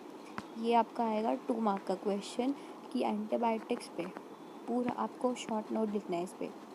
इस पे क्या लिखना है आपको, शॉर्ट नोट। तो मैंने आपको पहले ही बता दिया कि इस पे 2 नंबर का नहीं 3 नंबर का आता है ये, ठीक है। ओके, अब इसी टॉपिक पे एंटीबायोटिक्स पे 2 नंबर का क्वेश्चन क्या आएगा कि कौन कौन से टाइप के होते हैं, तो आपको क्या नाम लिखना है, ये स्ट्रेप्टोमाइसिन, टेट्रासाइक्लिन और एंट्रोमाइसिन, ठीक है। अच्छा, 1 मार्क क्वेश्चन क्या आएगा कि कौन बनाता है, बैक्टीरिया और फंगी बनाते हैं, ठीक है। ओके, अब इसकी डेफिनेशन क्या, वो भी 1 मार्क में आएगी। मेडिसिन्स जो हैं वो मार देती हैं या रोक देती हैं ग्रोथ माइक्रो ऑर्गेनिजम्स की, उन्हीं को हम बोलते हैं एंटीबायोटिक्स। ठीक है, ओके। तो ये टॉपिक तो फिनिश हो गया, अब हम आगे बढ़ते हैं। डैट इज़ अभी भी एंटीबायोटिक्स ही है, ओके। तो जो एंटीबायोटिक्स हैं हमारे, वो फंगी और बैक्टीरिया से बने होते हैं। ये जो एंटीबायोटिक्स हैं ये बनाए जाते हैं माइक्रो ऑर्गेनिजम्स के द्वारा ही, एक and use a cure a variety of diseases. यानी एक एंटीबायोटिक्स, सिर्फ एक एंटीबायोटिक 10 बीमारियों को ख़त्म कर सकता है। कितनी बड़ी चीज़ है ना। ओके, एंटीबायोटिक्स जो है वो मिक्स होते हैं हमारे फीड ऑफ लाइफ स्टॉक से, हमारी पोल्ट्री से, जो कि माइक्रोबियल इन्फेक्शन इन एनिमल्स, यानी अगर एनिमल्स में इन्फेक्शन हो जाता है माइक्रोब्स का, तो उनको भी कंट्रोल करने के लिए एक एंटीबायोटिक दी जाती है, और वो भी कौन बना रहा है, बैक्टीरिया और फंगी। ठीक है, प्लांट में भी कभी कभी कोई डिजीज़ हो जाती है तो क्या दिया जाता है, एंटीबायोटिक्स। ठीक है, ओके। अब एक बहुत इम्पॉर्टेंट टॉपिक जो कि वैक्सीन है। ठीक है, ये बातें आज आप आजकल जब कोरोना वायरस चल रहा है तो आप वैक्सीन के बारे में बहुत सुन रहे होंगे, है ना। अब क्या वैक्सीन एक ही टाइप की है, कोरोना वायरस की है बस? नहीं, जो हमारी वैक्सीन है वो बहुत तरह की होती है, हर एक बीमारी के। लाइक पोलियो हो गया, उसके लिए एक वैक्सीन है। बहुत सारी बीमारी होती हैं जिनके लिए वैक्सीन दी जाती है। ठीक है, ओके। अब वैक्सीन करता क्या है, वैक्सीन क्या करता है, जैसे कि एक बार हमने उसे ले लिया, अगर वैक्सीन क्या होता है, एक इंजेक्शन होता है। ठीक है, जब हम उस इंजेक्शन को ले लेते हैं वैक्सीन के, तो क्या होता है, वो बीमारी हमें हो भी सकती है दोबारा, बट जैसे कि पोलियो हो गया तो वो दोबारा नहीं होगी, स्मॉल पॉक्स हो गया वो दोबारा नहीं होगी, बट जैसे कोरोना वायरस है तो वो तो दोबारा हो सकता है। पर कुछ ऐसी हैं वैक्सीन जिससे दोबारा नहीं होगा, और अगर कुछ से है जो कि होता है, और कुछ से है जो नहीं होता है। अगर हो जाए तो, अगर दोबारा हो जाए तो फिर क्या करूँ। तो अगर आपको सपोज़ कीजिए अभी आपको वैक्सीन ले लिए, तो कुछ ऐसी दवाइयाँ हैं, कुछ ऐसी बीमारियाँ जैसे कि पोलियो जो कि नहीं होंगी। ठीक है, तो क्या हुआ, तो अब आप फ्री हो, अब आपको कुछ नहीं होगा पोलियो से। ठीक है, बट अगर मैं कोरोना वायरस की बात करूँ, उसकी आप वैक्सीन ले रहे हैं, तो आपको कोरोना वायरस तो हो सकता है बट आपकी डेथ नहीं होगी। बस वैक्सीन का मतलब इसमें ये है कोरोना वायरस के लिए। बट पोलियो के लिए बात क्या है कि आपको पोलियो दोबारा होने का ही नहीं है अगर आप उसकी वैक्सीन ले लेते हैं तो। ठीक है, ओके। जब भी कोई डिजीज़ कैरिंग माइक्रोब जो है हमारी बॉडी में घुस जाता है, तो वो क्या प्रोड्यूस करता है, एंटीबॉडीज़। ठीक है, क्यों एंटीबॉडीज़ प्रोड्यूस करता है, ताकि जो हमारे अंदर डिजीज़ है ना उनको मार सके, उनसे फाइट कर सके।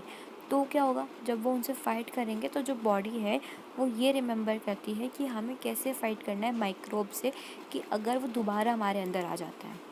मतलब कि देखिए, ये एक माइक्रोब है, ये हमारी बॉडी में चला गया एंटीबॉडीज़ बन के। इसने क्या किया, जो और कीड़े होंगे उनको मारा होगा, और साथ में ये भी बताया होगा कि अगर दोबारा आ जाते हैं तो कैसे बचना है। ठीक है, तो जो बॉडी है वो फाइट करती है, हेल्दी बॉडी बनती है जब माइक्रोब्स जो हैं वो एंटर करते हैं और उनको एंटीबॉडीज़ प्रोड्यूस करते हैं एंड किल करते हैं इन लोगों को। ठीक है, अच्छा, अब एंटीबॉडीज़ क्या है, जो देर से एंटीबॉडीज़ में बात कर रही हूँ, है ना। एंटीबॉडीज़ जो हैं वो हमारी बॉडी में रहते हैं और हमको प्रोटेक्ट करते हैं। किससे प्रोटेक्ट करते हैं, देखिए, डिजीज़ कॉजिंग माइक्रोब से। देखिए, कुछ माइक्रोब्स जो हैं वो अच्छे होते हैं और कुछ माइक्रोब जो हैं वो बीमारियां फैलाते हैं, तो उनसे फाइट करने के लिए हमें चाहिए होते हैं एंटीबॉडीज़। अब जो एंटीबॉडीज़ हैं वो किसके बने हैं, माइक्रो ऑर्गेनिज्म से।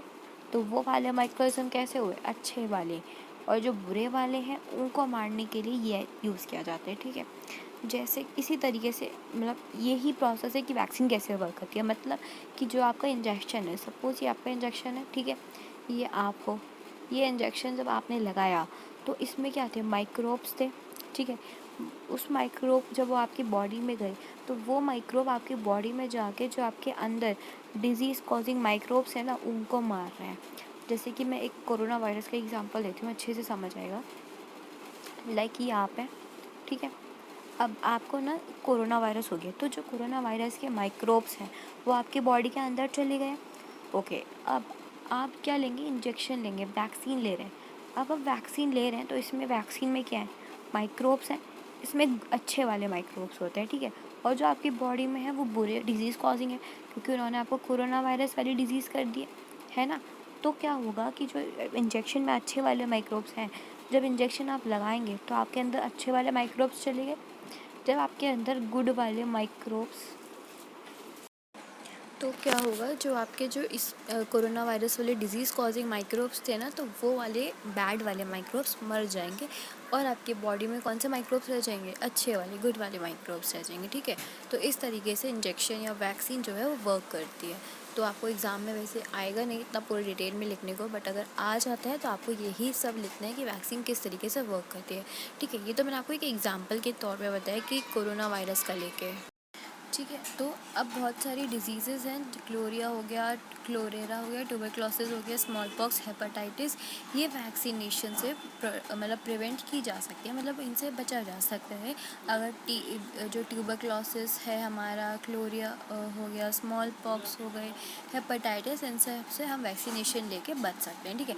अच्छा, बहुत इम्पॉर्टेंट चीज़ की जो वैक्सीन है, एक वैक्सीनेशन जो है, वैक्सीन वो बहुत इम्पॉर्टेंट है हमारी लाइफ में, है ना, क्योंकि वो हमें बचाती है। तो स्मॉल पॉक्स जो थी एक टाइम पे बहुत ज़्यादा हो रही थी, तो उसकी वजह से जो एक एडवर्ड जेनर थे, उन्होंने डिस्कवर की थी स्मॉल पॉक्स की वैक्सीन, ठीक है। तो वैक्सीनेशन जिन्होंने भी डिस्कवर की थी ना, उनको तो बहुत बड़ा थैंक्स हमें देना चाहिए, क्योंकि उन्हीं की वजह से आज ये चीज़ें दोबारा नहीं हो रही हैं, ठीक है। ओके, तो आपने अपने चाइल्डहुड में ये पढ़ा ही होगा कि, या फिर आपने you must have been given injection, आपको इंजेक्शन दिए ही गए होंगे किसी न किसी डिजीज़ से आपको प्रोटेक्ट करने के लिए, है ना।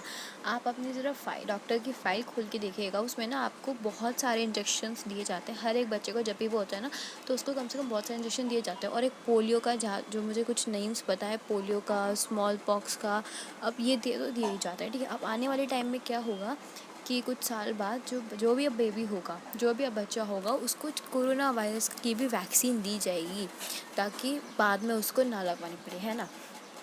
ओके, नाउ फिर क्या बोला है, can you prepare a list of these disease, can you make help it in such protect all children again this disease. बहुत ही ज़्यादा इम्पॉर्टेंट है कि हर एक बच्चे को इन डिजीज़ से बचाया जाए, और इनसे बचाने के लिए हमारे पास क्या है, सिर्फ वैक्सीन्स हैं, ठीक है, जो कि आप अपने नियर बाय हॉस्पिटल में जाके ले सकते हैं, ठीक है। आप जैसे एडवर्टाइजमेंट होते हैं जो टीवी पे, न्यूज़पेपर्स में या जो आते हैं कि जो चिल्ड्रंस हैं उनको प्रोटेक्शन कैसे मिलनी चाहिए अंडर पोलियो, वो कौन देते हैं, पल्स पोलियो प्रोग्राम, ठीक है। बहुत इंपॉर्टेंट चला था बीच में बहुत ही ज़्यादा। तो ये हर एक दो बच्चे को दी जाती थी जो 2 साल की होती थी, और साथ में एक सीटी भी मिलती थी, आपको याद होगी, है ना। ओके, तो polio drops given to the children are actually a vaccine. जो पोलियो ड्रॉप्स दी जाती थी बच्चों को, वो एक वैक्सीन होती थी, बट बच्चों को कुछ भी बोल के दे दी जाती थी, और साथ में उनको एक सीटी भी मिलती थी, है ना। ओके, वर्ल्ड वाइड कैंपेन चला था स्मॉल पॉक्स की वैक्सीन के लिए, बहुत सारे वर्ल्ड में दिया गया था, ये स्मॉल पॉक्स का कैंपेन चला था। And these days vaccines are made on the large scale.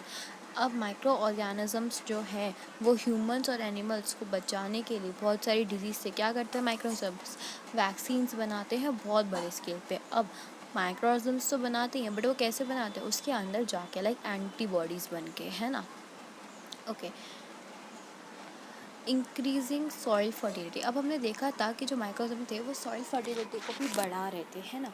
तो वो सॉइल फर्टिलिटी को कैसे बढ़ा रहे थे, चलो वो देख लेते हैं। अब हम कुछ बैक्टीरियाज हैं, जैसे कि हमारा एक हो गया, कुछ बैक्टीरिया हो गए, और एक ब्लू ग्रीन एल्गे। एल्गे बहुत डिफरेंट टाइप का होता है, बट मैं अभी कौन सा वाला बोल रही हूँ, ब्लू ग्रीन एल्गे। और बैक्टीरिया जो है वो क्या करते हैं, नाइट्रोजन को फिक्स करते हैं।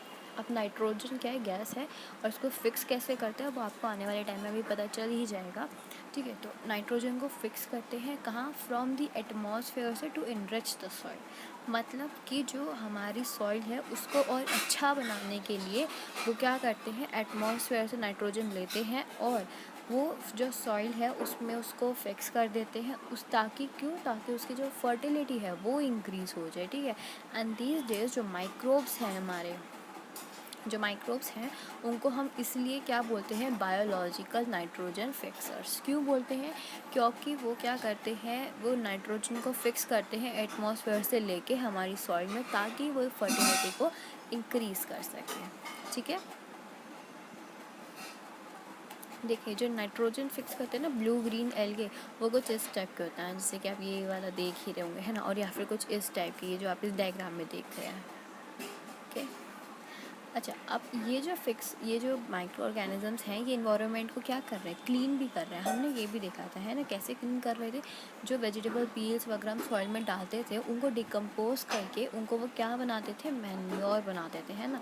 तो मैन्योर कैसे बनाते हैं वो हम देखेंगे, ठीक है। तो जो पहली और बूजो है वो क्या कर रहे हैं, एक स्कूल गार्डनर को देख रहे हैं कि वो मैन्योर कैसे बनाता है, ठीक है।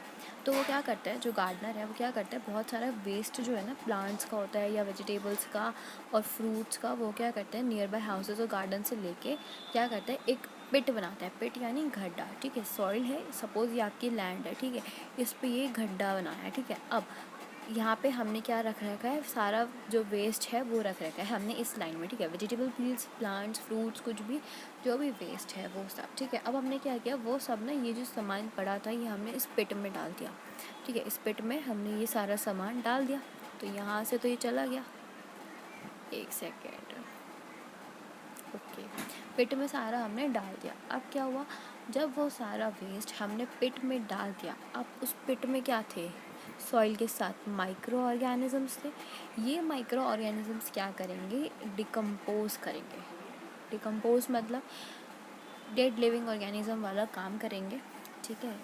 आपने सैप्रोट्रॉपिक्स वगैरह पढ़ा ही होगा, तो वही वो काम करते हैं, डिकम्पोज करते हैं और क्या कर देते हैं, ये ना जो हमारा ये वेस्ट था सारा, इसको मेन्योर में कन्वर्ट कर देते हैं। किस में कन्वर्ट कर देते हैं, मेन्योर में, ठीक है। तो बहुत इंपॉर्टेंट पॉइंट है, यहाँ पे एग्जाम से पूछा जाएगा कि वो कैसे क्लीन करते हैं। तो आपको लिखना होगा कि वो सारा क्या करते हैं, जो डिकम्पोज होता है उसको वो मेन्योर में कन्वर्ट कर देते हैं। तो इस तरीके से जो सारा वेस्ट पड़ा था, ये कहाँ क्या हो गया, इसका तो यूज़ हो गया, ये तो मेन्योर बन गया, ठीक है। अब आपने क्या एक एक्सपेरिमेंट एक और है कि जो प्लांट वेस्ट होता है ना, उसको हम मैन्योर में कन्वर्ट कर सकते हैं ना। आपको पता ही है कैसे कन्वर्ट कर सकते हैं, अगर माइक्रोब्स अपना कुछ एक्शन करेंगे तो जो न्यूट्रिएंट्स हैं वो रिलीज़ होंगे और दोबारा प्लांट उसे यूज़ कर लेगा। फिर दोबारा क्या होगा, फिर दोबारा वही प्रोसेस। देखिए पहले क्या हुआ कि जो प्लांट्स थे, ये सपोज एक प्लांट है, ठीक है। इस प्लांट ने क्या किया, इसने ना, इसका जो प्लांट का था, इसका कुछ वेस्ट निकला, ठीक है।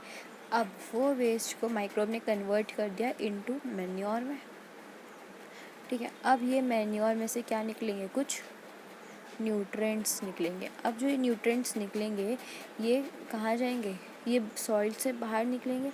सॉइल से बाहर निकलेंगे यानी वापस प्लांट में जाएंगे। अब देखिए वापस प्लांट में आके वापस वेस्ट, फिर मैन्योर, फिर न्यूट्रिएंट्स, फिर सॉइल, फिर प्लांट। तो ये जो प्रोसेस है ये चलता ही रहता है, ठीक है। ओके, नाउ एक और एक्टिविटी इन्होंने बता रखी थी, जिसमें पॉट ए में तो ये सब था जो अभी मैंने आपको प्लांट वाला बताया, ठीक है। पॉट बी में क्या हुआ, पॉट बी में कि जो पॉलीथीन बैग्स वगैरह होते हैं, एम्प्टी ग्लासेस होते हैं, बॉटल्स होते हैं, या कुछ भी टूटा हुआ टॉय के पार्ट्स हो गए, क्या उनको भी हम मैन्योर में कर सकते हैं? ऑफकोर्स नहीं कर सकते, ऑफकोर्स नहीं कर सकते। जो प्लांट फ्रूट्स वगैरह ये सब होता है, सिर्फ हम इन्हीं को ही मैन्योर बना सकते हैं। तो इन सब का क्या होता होगा, माइक्रोब्स जो हैं वो इन चीज़ों पे एक्ट ही नहीं करते हैं। पॉलीथीन, इसलिए तो कहते हैं कि say no to use bags, polythene bags, bottles, plastic वगैरह यूज़ मत करो। क्यों? क्योंकि वो सारा वेस्ट ही जाता है, माइक्रोब उनको कन्वर्ट कर देंगे। अब वो उनको कन्वर्ट करते हैं तो वैसे ही पड़ा रहता है, फिर जो एनिमल्स वगैरह होते हैं वो उनको खा लेते हैं, है ना। तो क्या मैं बोल रही हूँ कि इसलिए जो है जो माइक्रोब्स हैं वो इन पे तो वो एक्शन करते नहीं हैं। तो इनका क्या होता होगा, ये ऐसे ही पड़े रह जाते हैं और ऐसे ही रह जाते हैं, ठीक है। अब जो बहुत सारे डेड ऑर्गेनिक मैटर हैं, जो कि डिकेइंग प्लांट हो गए, समटाइम्स कुछ डेड एनिमल्स भी होते हैं ग्राउंड पे, वो क्या करते हैं कुछ देर बाद ना, जैसे कोई भी प्लांट है वो मर गया और कुछ एनिमल्स भी होते होंगे जो मरते होंगे, हैं। अब जो एनिमल्स मरते हैं, जैसे ह्यूमंस में क्या है, अगर ह्यूमंस की किसी की भी डेथ होती है तो या तो हर एक कास्ट के हिसाब से अलग अलग उनकी डेथ वो होती है। कैसे किसी को मतलब दफनाया जाता है सॉइल में डायरेक्टली, किसी को हिंदू में क्या होता है कि उनको चिता पे लिटाया जाता, मतलब उनको आग लगाई जाती है ना। तो ये चीज़ होती है। बट अगर मैं बात करूँ जिनको दफनाया जाता है, तो अब जैसे एनिमल्स हैं, वो एनिमल्स क्या उनको दफना सकते हैं? किसी दूसरे को दफना सकते हैं, किसी को आग लगा सकते हैं, जैसे हिंदू में होता है, नहीं हो सकता है ना। तो वो क्या करते हैं, जो एनिमल्स हैं वो क्या करते हैं, वो ऐसे ही रहते हैं। जो अगर सड़क पे वो रोड पे अगर उनकी डेथ हुई है तो वो रोड पे ही ऐसे पड़े रहेंगे, और या फिर अगर सॉइल पे उनकी डेथ हुई है तो वो सॉइल पे ऐसे ही रहेंगे। बट कुछ टाइम बाद क्या होगा, कुछ टाइम बाद वो डिसअपियर हो जाएंगे। मतलब वो जैसे ये लैंड है, ठीक है, इस पे ये एनिमल जो है इसकी कार एक्सीडेंट में डेथ हो गई है, ठीक है। अब ये एनिमल यहीं पड़ा रहेगा, पर कुछ देर बाद या 1-2 दिन बाद आप देखेंगे तो ये यहाँ से गायब हो जाएगा। अब ये कहाँ गया, नहीं, ये कहीं गायब नहीं हुआ है, इसको भी लेकिन एक वहीं पे क्या हो गया है, जो आपकी सॉइल है या जो भी आपका लैंड है उसमें क्या हो गया है, ये डिकम्पोज हो गया है।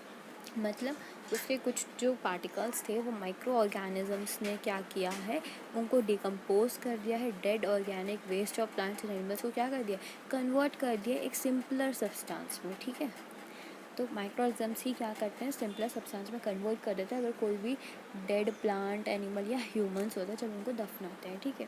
ओके, अच्छा अब क्या कीजिए, जैसे कि एक एग्जांपल मैं बताती हूँ। जैसे कि कुछ लोग हैं, अगर वो डेथ हो जाती है तो कुछ लोगों की रीति होती है कि वो दफनाया जाता है। तो सपोज़ जो उनको दफनाया जाता है जब, तो अगर आप उसके 1-2-3-4 साल 10 साल बाद भी आप देखेंगे तो उनको जब सॉइल को हटा के आप ज़रा देखेंगे, वैसे तो देख करते नहीं ये सब, बट अगर आप करें तो वैसे मैं आपको प्रेफर मत ही कीजिएगा, ओके, करना भी नहीं चाहिए, ओके। अगर करते हैं लाइक साइंस वालों ने एक्सपेरिमेंट के लिए बताया होगा, तो अगर किया होगा उन लोगों ने तो क्या उसके बाद दिखाओ कि कंकाल मिलेगा, सिर्फ हड्डियाँ मिलेंगी, है ना।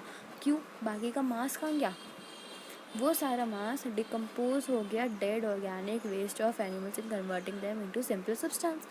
वो डिकम्पोज हो गया और उसको सिंपल सब्सटेंस में कन्वर्ट कर दिया, किसने, माइक्रो ऑर्गेनिजम्स ने, ठीक है। तो ये सब जो है, जो माइक्रो ऑर्गेनिजम्स हैं, ये क्या करते हैं, हार्मफुल जो भी कुछ होता है या उनको सबको डिग्रेड कर देते हैं, ठीक है। और उनकी जो स्मेल है, ताकि वो ऐसे ना रहे, इसलिए वो पूरा क्या कर रहे हैं, वो इन्वायरमेंट को क्लीन कर रहे हैं, है ना। ओके, अभी तक तो हमने बोला कि माइक्रो ऑर्गेनिज्म जो थे वो हमारे फ्रेंड थे, कैसे उन्होंने मेडिसिन बनाने में हेल्प करी, डिकम्पोज करने में हेल्प करी, है ना, और क्लीन करने में हेल्प करी इन्वायरमेंट को, और भी बहुत कुछ किया उन्होंने, वैक्सीनेशन लाया, है ना। तो बहुत कुछ किया फ्रेंड बन के उन्होंने, केक ब्रेड ये सब बनाने में उन्होंने हेल्प करी, यीस्ट अल्कोहल वाइन ये सब बनाने में हेल्प करी। बट अब वो ना हमारे फोई भी है, यानी वो हमारे लिए हार्मफुल भी हैं, एनिमी भी हैं वो हमारे लिए। कैसे, अब वो हम पढ़ेंगे। अभी तक हम उनका फ्रेंडली नेचर देखते आए थे, अब हम उनका हार्मफुल नेचर देखेंगे, ठीक है।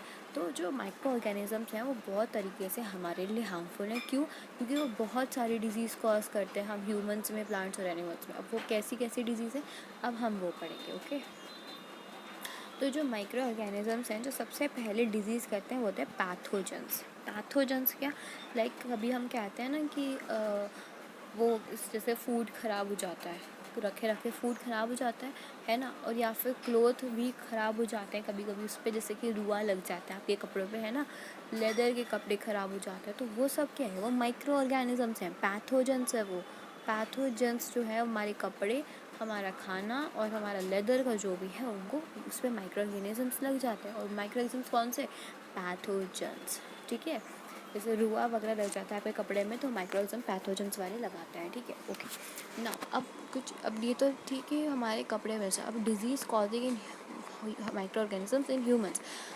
जैसे कि अब जो माइक्रो ऑर्गेनिजम्स हैं वो ह्यूमंस में भी डिजीज़ करते हैं, कैसे, लाइक आपकी फूड पॉइजनिंग हो गई। फूड पॉइजनिंग क्या खाने में प्रॉब्लम है, नहीं, खाने में प्रॉब्लम नहीं है, खाने में कहाँ प्रॉब्लम है उसमें, कि अगर हम उसे ओपन एरिया में रखते हैं तो जो मच्छर वगैरह कुछ भी होता है वो उस पर बैठ के क्या कर देते हैं, उसको ख़राब कर देते हैं, स्पॉइल कर देते हैं। तो इस तरीके से फूड पॉइजनिंग होती है, ठीक है। या फिर वाटर की वजह से वाटर ख़राब आता है बहुत। वाटर कैसे ख़राब, आप वाटर को खुला रख रहे हैं तो उस पर भी मच्छर बैठ जाएंगे, है ना, कुछ भी हो सकता है। तो किसी भी चीज़ को खुला नहीं रखना चाहिए, माइक्रो ऑर्गेनिजम्स कहीं पे भी कैसे भी आ सकते हैं, ठीक है। अब पैथोजेंस क्या है, ये तो हमने समझा ही नहीं, पैथोजेंस क्या होता है। पैथोजेंस जो है वो एक टाइप के माइक्रो ऑर्गेनिजम्स हैं जो कि लाइक जो डिजीज़ करते हैं या फिर जो हार्मफुल है, बस इतना याद रखिए कि जो हार्मफुल माइक्रो ऑर्गेनिजम्स होते हैं उनका नाम क्या होता है, पैथोजेंस। और पैथोजेंस क्या करते हैं हमारी बॉडी में ना, सपोज़ ये आप है, ठीक है, तो आपके और ये आप एक माइक्रो पैथोजन है, ठीक है। ये पैथोजन आपकी बॉडी में चला गया कब? जब आप ब्रीथ कर रहे थे, रेस्पायर कर रहे थे, ऑक्सीजन वगैरह ले रहे थे, है ना। क्योंकि एयर में क्या है, माइक्रो ऑर्गेनिजम्स है। अब हमें क्या पता कि माइक्रोजम्स जो है एयर में, वो गुड वाले हैं या बैड वाले, दोनों एक साथ मिलके रहते हैं एयर में, तो है ना। तो हम जब ब्रीथ करेंगे तो दोनों ही तो अंदर जाएंगे हमारे। तो जब बैड वाले यानी पैथोजेंस जब हमारे अंदर चले जाते हैं सांस लेते हुए, या फिर कैसे जा सकते हैं, मैं वेज बता रही हूँ कि पैथोजेंस हमारे अंदर कैसे जा सकते हैं और फिर वो कैसे डिजीज़ कर सकते हैं, ठीक है। तो कैसे जा सकते हैं, नॉर्मली बिना कुछ करे अगर हम सांस ले रहे हैं तो अब जा सकते हैं, क्योंकि वो एयर में होता है। अगर हम कोई भी पानी पी रहे हैं तो उसमें, क्योंकि वाटर को भी तो हम ओपन एरिया में रखते हैं ना, या नहीं भी रखते तो उस वाटर में भी वो होता है। क्यों? क्योंकि वाटर कहाँ से आ रहा है, किसी रिवर से आ रहा है, रिवर तो ओपन ही है वही, है ना। और रिवर्स में भी माइक्रो ऑर्गेनिजम्स होते हैं। जो खाना आप खा रहे हैं, द फूड वी ईट, उसमें भी क्या है, माइक्रो ऑर्गेनिजम्स है, पैथोजेंस है, ठीक है। ओके, ये इस तरीके से आ सकते हैं। कैसे? एक तो ब्रीथ करने से, वाटर से और फूड से, ठीक है। ओके, अब जो पैथोजेंस है ना, ये हमारे ट्रांसमिट भी हो सकते हैं। लाइक ट्रांसमिट कैसे? ये आप है, ठीक है, इधर ड्राइंग करते हैं, एक सेकेंड। ये आप हैं, ठीक है, और ये आपका दोस्त है, ठीक है। अब क्या हुआ कि आपके अंदर पैथोजेंस आ गया, पर आपको नहीं पता। भले ही आपने सांस लिया तो उससे आ गया है, वाटर लिया तो उससे आ गया है, फूड खाया तो उससे आ गया पैथोजेंस, बस आपके अंदर आ गए। तो अभी आप कैसे है, इन्फेक्टेड पर्सन है ना। आप अभी कैसे पर्सन है, इन्फेक्टेड पर्सन है, ठीक है। अब आप जब इन्फेक्टेड पर्सन है तो आप क्या कैरी कर रहे हैं, पैथोजेंस। अब वो पैथोजेंस जो माइक्रोबिकल डिजीज़ कॉज करते हैं, जब आप इस कांटेक्ट में आएंगे अपने दोस्त के, तो वो भी, उसके भी क्या हो जाएगा, माइक्रोब्स ट्रैवल कर जाएंगे, तो वो भी क्या हो जाएगा, इन्फेक्टेड हो जाएगा। फिर वो किसी तीसरे बंदे से मिलेगा, फिर वो इन्फेक्ट हो जाएगा। तो ये जो प्रोसेस है ये चलता रहता है। तो इसी तरीके से जो पैथोजेंस है वो ट्रैवल करते रहते हैं। अब डिजीज़ कौन कौन सी कॉज करते हैं वो हम देखते हैं, ठीक है। तो microbial disease that can spread from an infected person to a healthy person through air, water, food or physical contact are called communicable disease, ठीक है। अब जैसे आपसे या जब आप यहाँ थे और ये आपका दोस्त था, तो आप इन्फेक्टेड थे, ये हेल्दी था, बट आप इसके कांटेक्ट में आए तो ये भी क्या हो गया, ये हेल्दी तो रहा ही नहीं, ये क्या हो गया, ये भी इन्फेक्टेड हो गया। तो जब आप उससे उसमें ट्रैवल कर रहे हैं, या तो खाने से या एयर से या फिज़िकल कांटेक्ट से, तो जब एक डिज़ीज़ दूसरे से ट्रैवल करती है तो हम उसे क्या बोलते हैं, कम्युनिकेबल डिजीज़ेस, ठीक है। अब कौन कौन सी डिजीज़ हैं जो ऐसे ट्रैवल कर जाते हैं खुद ही? एक तो आपका जाना पहचाना कोरोना वायरस, और cholera, common cold, chicken pox, tuberculosis यानी टीबी, कोई भी बीमारी, इन ये जो 5 हमने देखी, ये एक दूसरे से ट्रैवल कर जाती है, कम्युनिकेबल डिजीज़ है, ठीक है। अच्छा, अगर किसी भी पर्सन को क्या है, स्नीज़ है, यानी उसको अगर जुकाम है, कोल्ड, कॉमन कोल्ड है, तो जब वो स्नीज़ करेगा तो क्या होगा, कुछ जो ड्रॉपलेट्स होंगी उसकी, जो उसमें मॉइस्चर होगा और थाउजेंड्स ऑफ उसमें वायरसेस होंगे, तो वो आप जैसे ये पर्सन है, ठीक है, इसने क्या किया, स्नीज़ किया, तो बहुत सारे ऐसे उसके मुंह से गए होंगे, है ना। वायरस जो है वो बहुत सारे ट्रैवल किए। अब जब ये कहाँ चले गए, ये देखिए, ये सब एयर में आपके स्प्रेड हो गए हैं, ठीक है। अब क्या हुआ, आप तो यहाँ से चले गए, आप तो चले गए, बट अब इधर ही रास्ते से एक सेकंड पर्सन आ रहा था, वो इधर जा, अब पार्टिकल्स जो है वो कहीं पे भी ट्रैवल कर सकते, भले ही आप यहाँ एयर के द्वारा ये ट्रैवल यहाँ करके आ गए, तो कोई कैसे भी ट्रैवल कर सकता है, ठीक है। तो इस तरीके से जो है, जो ट्रैवल कर सकते हैं डिजीज़, वो इस तरीके से करती हैं, ठीक है। ओके, अब जो कैरी करती हैं, दीज आर सम इंसेक्ट्स और एनिमल्स, ये कुछ इंसेक्ट और एनिमल ही होते हैं जो कि कैरियर्स होते हैं, जो डिजीज़ को इधर से उधर ले जाते हैं ना, माइक्रोब्स के द्वारा जो कॉज की जाती है, उनको हम क्या बोलते हैं, उनको हम बोलते हैं कैरियर्स, क्योंकि वो कैरी कर रहे हैं, ठीक है। ओके, हाउस फ्लाई जो है एक सबसे एक ईजी सबसे बेस्ट एग्जांपल है हाउस फ्लाई कैरियर का। क्यों? क्योंकि वो हर जगह होती है। वो क्या करती है, गार्बेज जो होता है, कूड़ा, उस पर भी बैठती है ना, या फिर एनिमल का एक्सक्रीट जो होता है, यानी एनिमल्स ने जो टॉयलेट वगैरह की होती है वो उस पर एक्सक्रीट, है ना। तो जो हाउस फ्लाई है वो हर जगह बैठती है। तो वो क्या करके पैथोजेंस जो हैं, फिर यानी जो माइक्रोब्स हैं, जैसे सपोज़ ये आपका एक मच्छर है, ठीक है, ये सर्कल मैं बना रही हूँ, ये मच्छर है, आपकी हाउस फ्लाई है। तो ये जो आपकी हाउस फ्लाई है, यहाँ पे देखिए, ये क्या है, आपका इधर गार्बेज रखा है, ठीक है। अब ये इस पे आके बैठ गई, इस पे आके बैठ गई, यानी इसके पीछे क्या लगे, पैथोजेंस लग, है ना। यानी जो हमारा हाउस फ्लाई था उस पर क्या अटैच हो गया, पैथोजेंस। अब वो मक्खी सपोज़ आपके घर में आके बैठ गई है, या आपके खाने पे आके बैठ रही है, या आपके बॉडी पे आके बैठ रही है, तो वो पैथोजेंस फिर कहाँ लग जाएंगे, आपकी बॉडी पे। तो इस तरीके से डिज़ीज़ क्या हो गई, कवर हो गई, मतलब आप पे आ गई, है ना। या फिर अगर आपका ये फूड ओपन रखा था और वही जिस पे पैथोजेंस लगे हुए थे वही मक्खी आपके खाने पे आके बैठ गई, आपको पता भी नहीं चला, तो इसलिए कहते हैं खाने को कवर करके रखना चाहिए। अब आप स्ट्रीट फूड ले रहे हैं तो वहाँ पे तो खाना कवर ही नहीं होता, कोई भी आगे कैसे बैठ रही है मक्खी, आप उसे खा रहे हैं, है ना। और अवॉइड करो जो खाना अनकवर्ड है ना, उसको तो बिल्कुल भी मत खाओ, ठीक है। एक एग्ज़ाम्पल, दूसरा एग्ज़ाम्पल हम देखें जो कैरियर का है, वो है female Anopheles mosquito. 1 mark question आपका, बहुत ही ज़्यादा इम्पॉर्टेंट, ठीक है। फीमेल एनोफिलस मॉस्किटो जो है वो क्या करती है, एक पैरासाइट है जो कि मलेरिया कॉज करती है, मलेरिया, ठीक है।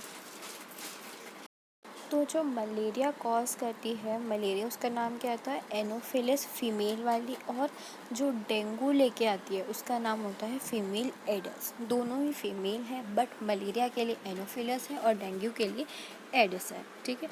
अच्छा, अब क्वेश्चन ये आता है कि हम मलेरिया और डेंगू को रोक कैसे सकते हैं, है ना। पर रोक कैसे सकते हैं उससे पहले हमें ये जानना होगा कि ये होते कैसे, है ना। तो जो भी मॉस्किटोज़ हैं, जितने भी ये फीमेल एनोफिलस और फीमेल एल्डस, जो भी मॉस्किटो, हाउस फ्लाई हो गया, कुछ भी हो गया, ये क्या करते हैं, ज़्यादा ना वाटर में ब्रीड करते हैं, मतलब जहाँ वाटर होता है ना, ये ज़्यादा वहाँ पे होता है। तो हमें क्या करना है, कहीं पे भी वाटर कलेक्ट करके नहीं छोड़ना है। क्यों कलेक्ट करके नहीं छोड़ना है, क्योंकि जो वहीं पे मॉस्किटोज़ ब्रीड करेंगे। अब जैसे कि कूलर हो गया, टायर, फ्लावर पॉट एक्सेट्रा, इन सब में क्या है, ज़्यादा पानी हम कलेक्ट करके रखते हैं, है ना। तो वहाँ पे मॉस्किटोज़ आते हैं, तो हमें कलेक्ट करके नहीं रखना। जैसे फ्लावर पॉट है, वो तो उसमें तो पानी कलेक्ट करके रखना ही पड़ेगा, तो वहाँ पे क्या करना है, आपको ध्यान रखना है कि मॉस्किटोज़ आ तो नहीं रहे, ठीक है। अपनी सराउंडिंग को अगर आप क्लीन भी रखेंगे ना, तो मॉस्किटोज़ नहीं आएंगे। मतलब सपोज़ आपका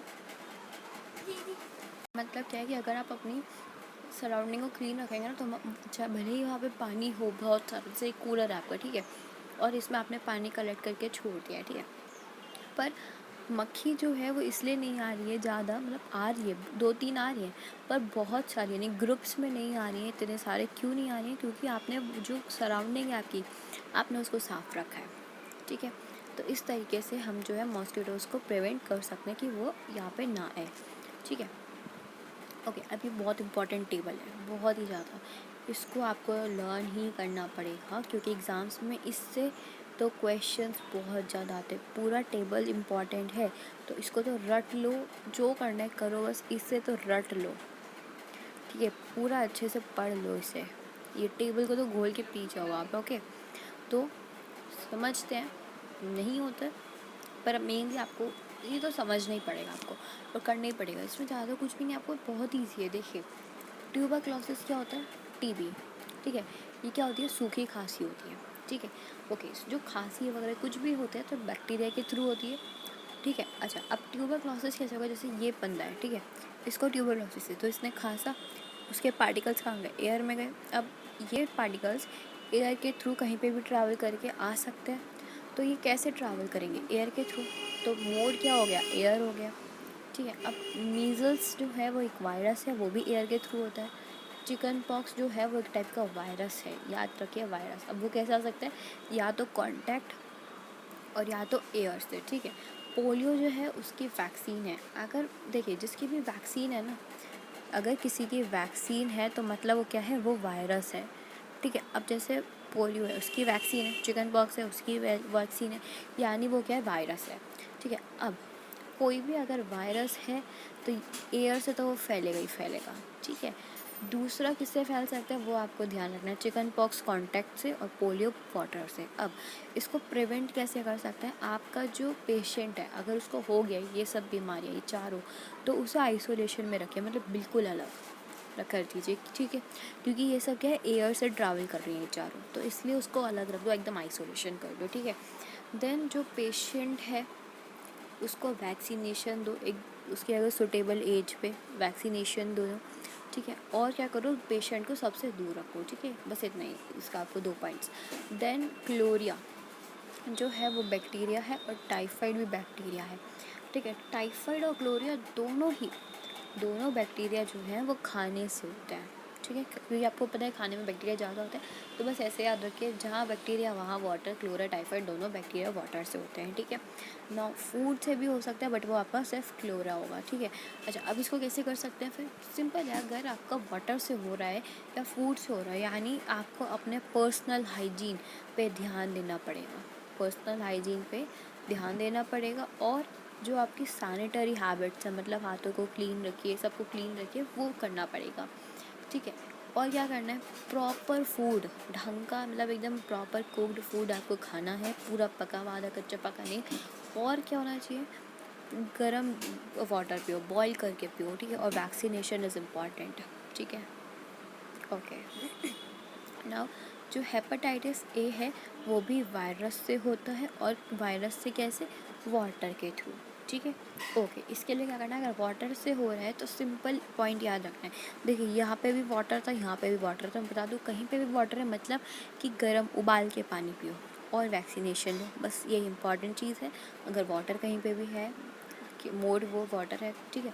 मलेरिया है यानी मॉस्किटो करता है, मॉस्किटो किससे, प्रोटोजोआ वाले मोड है, ठीक है, ओके। मॉस्किटो से है यानी आपको नेट लेना है, मॉस्किटो नेट, या फिर स्प्रे करना है इंसेक्टिसाइड्स। और क्या करना है, वाटर को कलेक्ट करके नहीं छोड़ना है, एंड कंट्रोल करनी है ब्रीडिंग ऑफ मॉस्किटोज, ओके। अब कुछ कॉमन डिजीज़ हम ये तो हमने देख ली जो कि नॉर्मल ह्यूमंस को होती है। अब एनिमल्स में कौन कौन सी डिजीज़ होती है हम वो भी पढ़ेंगे, ठीक है। तो जो एनिमल्स में होती है वो मेनली जो सबसे डेंजरस है, anthrax is a dangerous human and cattle disease, यानी जो ह्यूमन को भी होती है और कैटल्स को डिजीज़ को भी होती है, कैटल्स को भी होती है, वो कौन सी डिजीज़ है, एंथ्रेक्स, ठीक है। अब बात ये आती है कि इसको करता कौन है, इसको करता है हमारा बैक्टीरिया, ठीक है। अब बैक्टीरिया कैसे करता है, ये कहाँ पे होती है, जो फुट होता है ना आपका, फुट और माउथ डिजी वहाँ पे ही होता है। और ठीक है, फुट एंड, अच्छा सॉरी, एंथ्रेक्स बैक्टीरिया से, और एक और बीमारी है उसका नाम क्या है, foot and mouth disease. Foot and mouth disease वो कौन करता है, आपका वायरस करता है, ठीक है। फुट एंड माउथ डिजीज़ जो है वो सिर्फ कैटल में होती है, और वो कौन करता है, वायरस, ठीक है। ये तो हमने ह्यूमंस की देख ली और एनिमल्स की देख ली। अब प्लांट्स की देख लेते हैं। जो प्लांट्स की है ना, वो जो है किसी कैसे भी हो सकती है, ठीक है। उसको हम कैसे रोक सकते हैं, डिजीज़ को अगर रोकना है तो यील्डिंग ऑफ क्रॉप्स कम करो, ठीक है। क्रॉप्स को यील्ड कम करो, और क्या करो, जो आपके के they can be controlled by the, हम इनको कैसे कंट्रोल कर सकते हैं, अगर हम कुछ केमिकल्स यूज़ करें तो, और फिर हम उनको मार सकते हैं माइक्रोब्स को, ठीक है। और देखिए, प्लांट डिजीज़ जो है वो क्या है, सिट्रस कैंकर, जो कि बैक्टीरिया से होती है, और मोड क्या है, एयर है, फिर वो ऐसी दिखती है कुछ, ठीक है, ओके। रस्ट ऑफ वीट जो है वो फंगी, ये आपका टेबल एग्जाम्स में नहीं आता है, ठीक है, तो इसको लीव कर देते हैं हम। और अगर आपको नहीं समझ आ रहा है तो कमेंट्स में बता सकते हैं। और हाँ गाइज, अगर आपको समझ आ रहा है तो please like share and subscribe ज़रूर करें, प्लीज़ प्लीज़ प्लीज़, ओके। तो अब हम आगे बढ़ते हैं, फूड पॉइजनिंग के बारे में जान लेते हैं, जो कि आजकल बहुत कॉमन हो गया फूड पॉइजनिंग। तो अगर आप कहीं पे भी गलत टाइप का खाना खा लेते हैं, उसमें कुछ भी होता है, कुछ कैसे भी हो सकती है फूड पॉइजनिंग, खाने अगर कैसे भी हो ख़राब हो तो उसमें फूड पॉइजनिंग हमें हो सकती है, लाइक वो कहीं उसमें माइक्रो ऑर्गेनिज्म लग गए हों, ठीक है, तो कुछ भी हो सकता है। टॉक्सिक सब्सटेंस पानी में मिला देते हैं जिसकी वजह से हमें फूड पॉइजनिंग हो सकती है। तो उससे क्या हो सकता है, अगर फूड पॉइजनिंग है ना, तो आप बीमार भी हो सकते हो और डेथ भी हो सकती है। तो खाना इसलिए मैं बहुत अच्छे से खाइए आप please, food poisoning is very dangerous, okay. खाने को हम कैसे रोक सकते हैं, अगर हम उसे ओपन एरियाज़ में ना बनाएं और बहुत ही अच्छे से पूरी प्रिकॉशंस लेके हम उसे बनाएं, ठीक है। फूड प्रिजर्वेशन कैसे करेंगे, यानी खाने को और कैसे बचा सकते हैं वो भी हम देख लेते हैं। आपने ये पढ़ा ही होगा कि खाने को स्टोर करके रखना चाहिए, है ना, store grains, preserve and store food grains, है ना। फूड ग्रेन्स आते हैं खाने को अच्छा, अब खाना अगर बना हुआ है तो उसको हम कैसे प्रिवेंट कर सकते हैं ताकि जो फंगस वगैरह वो अटैक ना करे? तो क्या कर सकते हैं, स्पॉइल्ड फूड जो है वो क्या करेगा, बेकार सा टेस्ट देगा, स्मेल देगा, उसका कलर भी चेंज होता है। लाइक जिसको हम कहते हैं ना कि सिला हुआ है, ये कुछ सिला हुआ, उसका मतलब है कि वो माइक्रोऑर्गेनिज्म से उसके ऊपर अटैक हो गया, यानी अगर आपने उसे खाया तो फूड पॉइजनिंग हो सकती है। अब कुछ ऐसे बताए कि इसकी जैसे पैकेट आप लेके आए चिप्स का, ठीक है, उसकी डेट थी 24, ठीक है, ख़त्म होने देगी कि आप इसे तब भी तक खा रहे और आप खा रहे हो 25 को, तो आपको पक्का फूड पॉइजनिंग होगी। तो इसलिए जो एक्सपायर हो जाता है प्लीज़ उसको यूज़ मत कीजिए, भले ही आपके स्किन पे या खाने में कैसे भी यूज़ मत कीजिए उसको, ठीक है। ओके, पहले क्या करती है वो ना, कुछ मैंगोज़ लेके आती है और वो खाती नहीं है अभी, ठीक है। देन वो कुछ दिनों बाद खाती है जब वो पूरे और अच्छे से वो हो जाते हैं, ठीक है। अब उसकी मदर जो है वो उसका क्या बनाती है, अचार बनाती है। अब वो जो अचार है वो मतलब does not spoil for a long time, she is confuse. वो कहती है कि जो मैंगो है अगर हम उसको 4 दिन में ना खाएं या 2 दिन में ना खाएं तो वो ख़राब हो जाता है, पर जो मैंगो का अचार है वो क्यों नहीं ख़राब होता है ना? वो इसलिए नहीं होता है क्योंकि उसमें माइक्रोऑर्गेनिज्म्स अपना कुछ करते हैं, मैंने आपको बताया था, उसमें यीस्ट भी होता है ना। ओके, केमिकल मेथड्स हैं कि जो आपका सॉल्ट होता है और जो आपके एडिबल ऑयल्स होते हैं वो एक कॉमन क्या है, जो आपका सॉइल और कॉमन 1 मिनट, जो आपके सॉल्ट होता है एडिबल ऑयल, वो एक कॉमन केमिकल्स हैं जो कि जनरली हम यूज़ करते हैं कि माइक्रोऑर्गेनिज्म की कितनी ग्रोथ हुई ये चेक करने के लिए, और इसी को हम क्या बोलते हैं, प्रिजर्वेटिव्स। मतलब कि अगर हमारे जो माइक्रोऑर्गेनिज्म की ग्रोथ कितनी हुई है ये हम सॉल्ट और एडिबल ऑयल से चेक कर सकते हैं, तो उसको हम बोलते हैं प्रिजर्वेटिव। क्या कीजिए, जो आपका अचार है, मतलब सॉल्ट और acid preservative to pickle to prevent the attack of microbe. जो अचार है हमारा या सॉल्ट एसिड है कोई भी है, तो प्रिजर्वेटिव मतलब जो हमसे अपना मतलब ग्रोथ जो है अटैक ना हो माइक्रोब्स, हम इसको रोक सकते हैं, ठीक है। ओके, सोडियम बेंजोएट और सोडियम मेटाबाइसल्फेट जो है वो कुछ कॉमन प्रिजर्वेटिव हैं, ये कुछ कॉमन केमिकल्स के नेम हैं जिनसे हम रोक सकते हैं माइक्रो ऑर्गेनिजम्स को, मतलब प्रिजर्वेटिव हैं, ठीक है। जो आपके जैम्स हैं और स्क्वैशेस होते हैं ये भी चेक कर सकते हैं कि स्पॉइलेज कितनी हुई है। ओके, अच्छा, कॉमन सॉल्ट कैसे प्रिजर्व करता है वो देखते हैं। कॉमन सॉल्ट जो है वो एक यूज़ होता है टू प्रिजर्व करने के लिए मीट और फिश को, मतलब जो आपका मीट है या फिश है उस पर क्या कीजिए, वो कवर्ड कर दीजिए उसको ड्राई सॉल्ट से, ठीक है, ताकि हम चेक कर सकें उसमें बैक्टीरिया की ग्रोथ कितनी। अगर सॉल्ट जो है वो यूज़ हम आंवला में भी करते हैं, रॉ मैंगोज़ में भी, टर्मरिंड में भी, है ना। क्यों करते हैं, ताकि माइक्रोब्स जो है उन्होंने अटैक तो नहीं किया ये चेक करने के लिए, ठीक। अब जो शुगर है वो कैसा प्रिजर्वेटिव है, लाइक जैम, जेली, स्क्वैशेस, ये सब प्रिजर्व किए जाते हैं भाई शुगर से, मतलब कि जो शुगर है वो मॉइस्चर को कम कर देती है, ठीक है, तो इसलिए उसमें बैक्टीरियाज कम लगते हैं जिससे खाना वो ख़राब नहीं होता है। अब विनेगर और ऑयल कैसे प्रिजर्वेशन है ये भी प्रिवेंट करते हैं, जैसे पिकल्स है उसमें ऑयल विनेगर वगैरह सब होता है ना, तो बैक्टीरिया जो है उसमें ज़्यादा देर तक नहीं रह सकते जहाँ ऑयल और विनेगर होता है, ठीक है। अब वेजिटेबल्स हो गए, मीट, फिश वगैरह, ये सब भी हम प्रिजर्व कर सकते हैं। अब हीट एंड कोल्ड ट्रीटमेंट से भी हम उनको रोक सकते हैं। हीट एंड कोल्ड ट्रीटमेंट से कैसे, बॉइलिंग, अगर हम कुछ भी बॉईल करते हैं तो माइक्रो ऑर्गेनिजम्स बढ़ जाते हैं। देखिए जैसे मैं आपको बार बार बोल रही थी कि अगर कुछ भी वाटर से होता है तो उसको आप क्या कीजिए, उसको आप बॉईल कीजिए। बॉईल क्यों, क्योंकि बॉईल करने से जो माइक्रो ऑर्गेनिजम्स हैं वो मर जाते हैं, तो फिर वाटर से तो वो डिजीज़ होगी नहीं, है ना। तो हॉट एंड कोल्ड से तो हम ऐसे अपने आप को बचा सकते हैं। ओके, अब एक और इम्पॉर्टेंट टॉपिक आता है कि pasteurise milk can be consumed without boiling.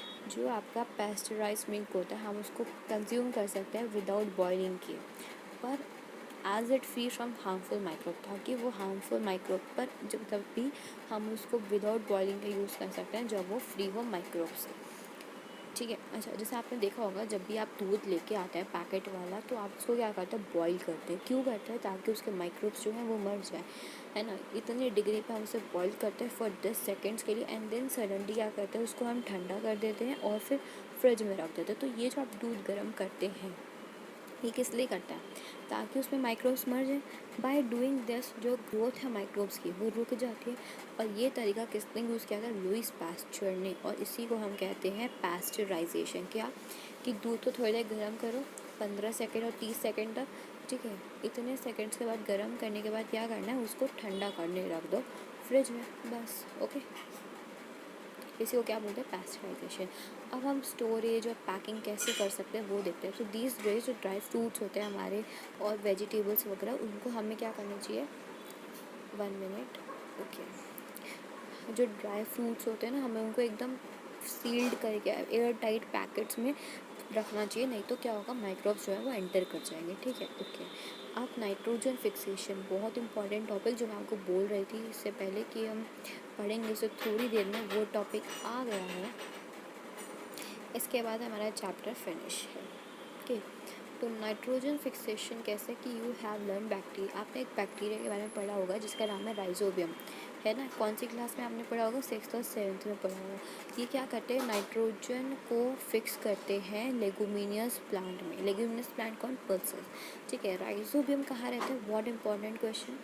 Rhizobium जो है वो रूट में रहते हैं, रूट नोड्यूल्स में रहते हैं ऑफ लेगुमिनियस प्लांट के। ठीक है, ये 1 मार्क क्वेश्चन है आपका। ओके, जैसे कि एग्जांपल्स में हो गए बीन, पीस, ये सब। और ये कैसे रहता है, एक सिम्बायोटिक रिलेशनशिप में। अब सिम्बायोटिक रिलेशनशिप तो मैं आपको एक्सप्लेन नहीं करूँगी बिकॉज ये आप 7th और 6th में ऑलरेडी इसे रीड कर चुके हैं। ठीक है, sorry not 7th but you have learn this in 6th class. Okay, तो समटाइम्स क्या होता है, जो नाइट्रोजन है ना, हम उसको फिक्स करते हैं through the action of lightning. ठीक है, हम उसको कैसे फिक्स करते हैं, एक्शन ऑफ लाइटनिंग से। जैसे कि नाइट्रोजन है, अब उसे हम फिक्स कैसे करते हैं, वो कांस्टेंट कैसे रहता है, वो हमें समझना है। तो देखिए, ये हम समझेंगे पहले इससे। ठीक है, इस टेबल से या पूरा पैराग्राफ आपको, देखिए बता दूँ, ये पूरा पैराग्राफ ना आपको एग्ज़ाम में लिखने को आता है। अब बच्चे यहाँ पे हो जाते हैं कि हम कैसे लिखें इसको, है ना। तो मैं बता दूँ कि इसे आप अपनी लैंग्वेज में बनाइए। अब पहले से आप इस टेबल से समझिए। ठीक है, इस टेबल से समझने के बाद अगर ये टेबल आपको आ जाता है तो आप इसे खुद लिख सकते हैं। मैंने भी ऐसे ही किया था, जो मेरे बिग ब्रदर थे उन्होंने मुझे टेबल समझाया था, फिर मैं इसी को अपनी लैंग्वेज में एग्ज़ाम्स में लिख के आई थी एंड आई स्कोर, इस मतलब इस क्वेश्चन में मैंने पूरा 5 मार्क्स स्कोर कर लिया था। ठीक है, ओके, तो मैं आपको ये टेबल ही समझा देती हूँ डायरेक्ट। देखिए, हमारे जो एटमॉस्फेयर है उसमें 78% नाइट्रोजन होती है। ठीक है, सबसे पहले इंपॉर्टेंट चीज़ आपको यही लिखनी पड़ेगी, सब जो एटमॉस्फेयर है उसमें 78% नाइट्रोजन गैस होती है। और जो नाइट्रोजन है बहुत इंपॉर्टेंट कॉन्स्टिट्यूएंट है हमारे लिविंग ऑर्गेनिजम्स का। क्यों, क्योंकि उस वो सब पार्ट है एक प्रोटीन, क्लोरोफिल, ये सब का। ठीक है, ये आपको लिखने की ज़रूरत नहीं है। आपको डायरेक्ट क्या लिखना है कि नाइट्रोजन जो है वो 78% हमारी एटमॉस्फेयर में जगह लेता है, वो बहुत इंपॉर्टेंट है, बस इतना। ठीक है, ओके। इसके बाद आप क्या लिखेंगे, जो हमारा एटमॉस्फेरिक नाइट्रोजन है ना, एटमॉस्फेरिक नाइट्रोजन, उसको प्लांट्स और एनिमल्स डायरेक्टली नहीं ले सकते। अब जब वो डायरेक्टली नहीं ले सकते तो फिर कैसे लेंगे, है ना। तो जो कुछ बैक्टीरिया होते हैं या ब्लू ग्रीन एल्गे जो हमारी सॉइल में होते हैं, वो क्या करते हैं, लाइक आपकी सॉइल है, इसमें ना आपके बैक्टीरिया ब्लू ग्रीन एल्गे होंगे जो कि क्या करेंगे, नाइट्रोजन को लेंगे, यहाँ से इन्होंने नाइट्रोजन ली और इसको कन्वर्ट कर देंगे इनटू नाइट्रोजन के कंपाउंड्स में। ठीक है, नाइट्रोजन के कंपाउंड्स में क्या कर देंगे, 1 मिनट, कन्वर्ट कर देंगे। ठीक है, उसके बाद क्या होगा, वंस जब नाइट्रोजन जो है वो कन्वर्ट हो जाएगी, तब प्लांट जो है वो ये जो प्लांट था वो उसको क्या कर लेगा, नाइट्रोजन को यूटिलाइज कर लेगा जब वो कन्वर्ट हो गई है। ठीक है, एक सेकेंड,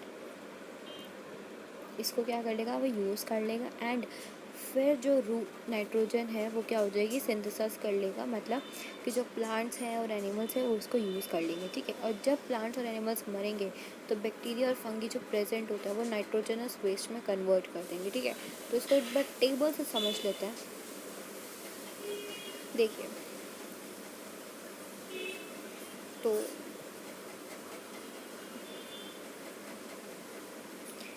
आपके जो एटमॉस्फेयर है उसमें क्या है, एटमॉस्फेरिक नाइट्रोजन है। ठीक है, सबसे पहले ये पॉइंट क्लियर करना है। ओके, उसके बाद क्या होगा कि जो आपके जो नाइट्रोजन फिक्सिंग बैक्टीरियाज वगैरह हैं, यानी जो बैक्टीरिया ब्लू ग्रीन एल्गे हैं, वो क्या करते हैं, नाइट्रोजन को फिक्स करते हैं। ठीक है, नाइट्रोजन को फिक्स करते हैं। उसके बाद क्या होगा, फिर जब ये फिक्स करेंगे तो कैसे करेंगे, ये फिक्स कैसे करेंगे, जो आपका नाइट्रोजन है उसको ये नाइट्रोजेनस कंपाउंड्स में कन्वर्ट कर देंगे। ठीक है, पहला पॉइंट क्या, नाइट्रोजन कितना प्रेजेंट है, 78%। ठीक है, उसके बाद क्या लिखेंगे कि जो आपके ये होते हैं ये कन्वर्ट कर देते हैं, बैक्टीरिया वगैरह कैसे करते हैं नाइट्रोजन को नाइट्रोजनस कंपाउंड में। ठीक है, अब जो नाइट्रो कंपाउंड्स आपकी सॉइल में हैं वो क्या होगा, बैक्टीरिया ने उसको क्या किया, टर्न कर दिया कंपाउंड को इनटू गैसियस नाइट्रोजन में। ठीक है, उससे पहले, अच्छा एक सेकेंड, इससे पहले कन्वर्ट करने से पहले क्या होगा, ये जो कंपाउंड है ना ये डायरेक्टली प्लांट नहीं ले सकते, तो क्या होगा, एनिमल्स पहले क्या करेंगे, इस प्लांट को खाएंगे। अब इस प्लांट को खाने के बाद जो नाइट्रोजनस, तो एनिमल्स जब उसे खा नहीं पाएंगे, मतलब प्लांट्स उसे ले नहीं पाएंगे डायरेक्टली, तो एनिमल्स क्या कर लेंगे, उसे खा लेंगे। और एनिमल्स जब उसे खा लेंगे तो क्या होगा कि जो हमारा नाइट्रोजनस, मतलब प्लांट्स, जब एनिमल्स ने प्लांट्स को खा लिया तो जो उनका नाइट्रोजनस वेस्ट था ना फ्रॉम एक्सक्रीशन एंड डेथ, मतलब कि जब वो मर जाएंगे, मतलब एनिमल्स या प्लांट जब मर जाएंगे तो जो उनका एक्सक्रीशन बचा और उनका डेथ का जो बचा बॉडी, वो नाइट्रोजनस वेस्ट उसमें से क्या हो जाएगा, कंपाउंड्स में कन्वर्ट हो जाएगा। और फिर वो कंपाउंड्स जो है वापस से क्या करेंगे, बैक्टीरिया जो हैं वो वापस से यही प्रोसेस करेंगे, बस इस बार नाइट्रोजन को गैशियस नाइट्रोजन में कन्वर्ट कर देंगे और फिर उसके बाद वापस से वो कहाँ चला जाएगा, एयर में चला जाएगा। ठीक है, एक बार दोबारा समझा देती हूँ अच्छे से एक्सप्लेन करके। देखिए, हमारा जो एयर है या हमारा जो एटमॉस्फेयर है उसमें कितना परसेंट नाइट्रोजन है, उसमें 78% नाइट्रोजन है। ठीक है, अच्छा अब उसके बाद क्या होगा, ये जो एटमॉस्फेरिक नाइट्रोजन है ना, ये नाइट्रोजन को हमें कैसे ना कैसे करके सॉइल तक लेके जाना है। ठीक है ओके, अब जब इसे सॉइल में कैसे ना कैसे करके लेके जाना है तो क्या होगा, जो नाइट्रोजन फिक्सिंग बैक्टीरिया होता है ना, जो कि बैक्टीरिया को फिक्स करता है यानी कन्वर्ट वगैरह करता है, वो क्या करेंगे, अपना काम करेंगे। कौन करेगा काम, बैक्टीरिया करेगा। और ब्लू ग्रीन एल्गे वो क्या करेंगे, एटमॉस्फेयर में नाइट्रोजन को फिक्स करेंगे। ठीक है ओके, कैसे करेंगे अब वो देख लेते हैं, मतलब हाउ, कब, कैसे करेंगे। तो जो बैक्टीरिया हैं वो टर्न कर देंगे आपके नाइट्रोजन को इनटू नाइट्रोजेनस कंपाउंड्स में। ठीक है ओके उसके बाद फिर जो नाइट्रोजनस कंपाउंड जो है, ये कंपाउंड हमारे कहाँ जाएगा, इन द सॉइल में जाएगा। अब सॉइल्स में फिर जो प्लांट्स हैं वो उसको ले लेंगे। अब प्लांट्स में जब सॉइल ने प्लांट्स को ले लिया, अब प्लांट्स तो उसे किसी तरीके से यूज़ कर नहीं सकते है ना, तो जो एनिमल है वो क्या कर लेगा, इस प्लांट को खा जाएगा जिसमें क्या थे, कंपाउंड, नाइट्रोजनस कंपाउंड्स थे इस प्लांट में। अब उसे एनिमल्स खा गए तो वो सारे नाइट्रोजनस कंपाउंड किस में चले गए, एनिमल्स में चले गए। अब एनिमल्स क्या करेंगे, जो नाइट्रोजनस वेस्ट है ना फ्रॉम एक्सक्रीशन एंड डेथ वो रिलीज़ करेंगे। ठीक है, उसके बाद फिर से बैक्टीरिया क्या करेगा, अब जो रिलीज़ हुए कंपाउंड्स उनकी एक्सक्रीशन और डेथ से जो कंपाउंड्स रिलीज़ हुए नाइट्रोजन के वो कन्वर्ट हो जाएंगे इनटू गैशियस नाइट्रोजन में। ठीक है, अब क्या होगा, जब वो नाइट्रोजन में कन्वर्ट हो जाएंगे तो वो तो ऐसे ही पड़े रहेंगे लैंड पे, तो क्या करेगा, एटमॉस्फेयर में चले जाएंगे वो नाइट्रोजन, तो वो वापस क्या हो जाएगा, एटमॉस्फेरिक नाइट्रोजन। ठीक है, तो गाइस यहाँ पे आपका चैप्टर फिनिश होता है।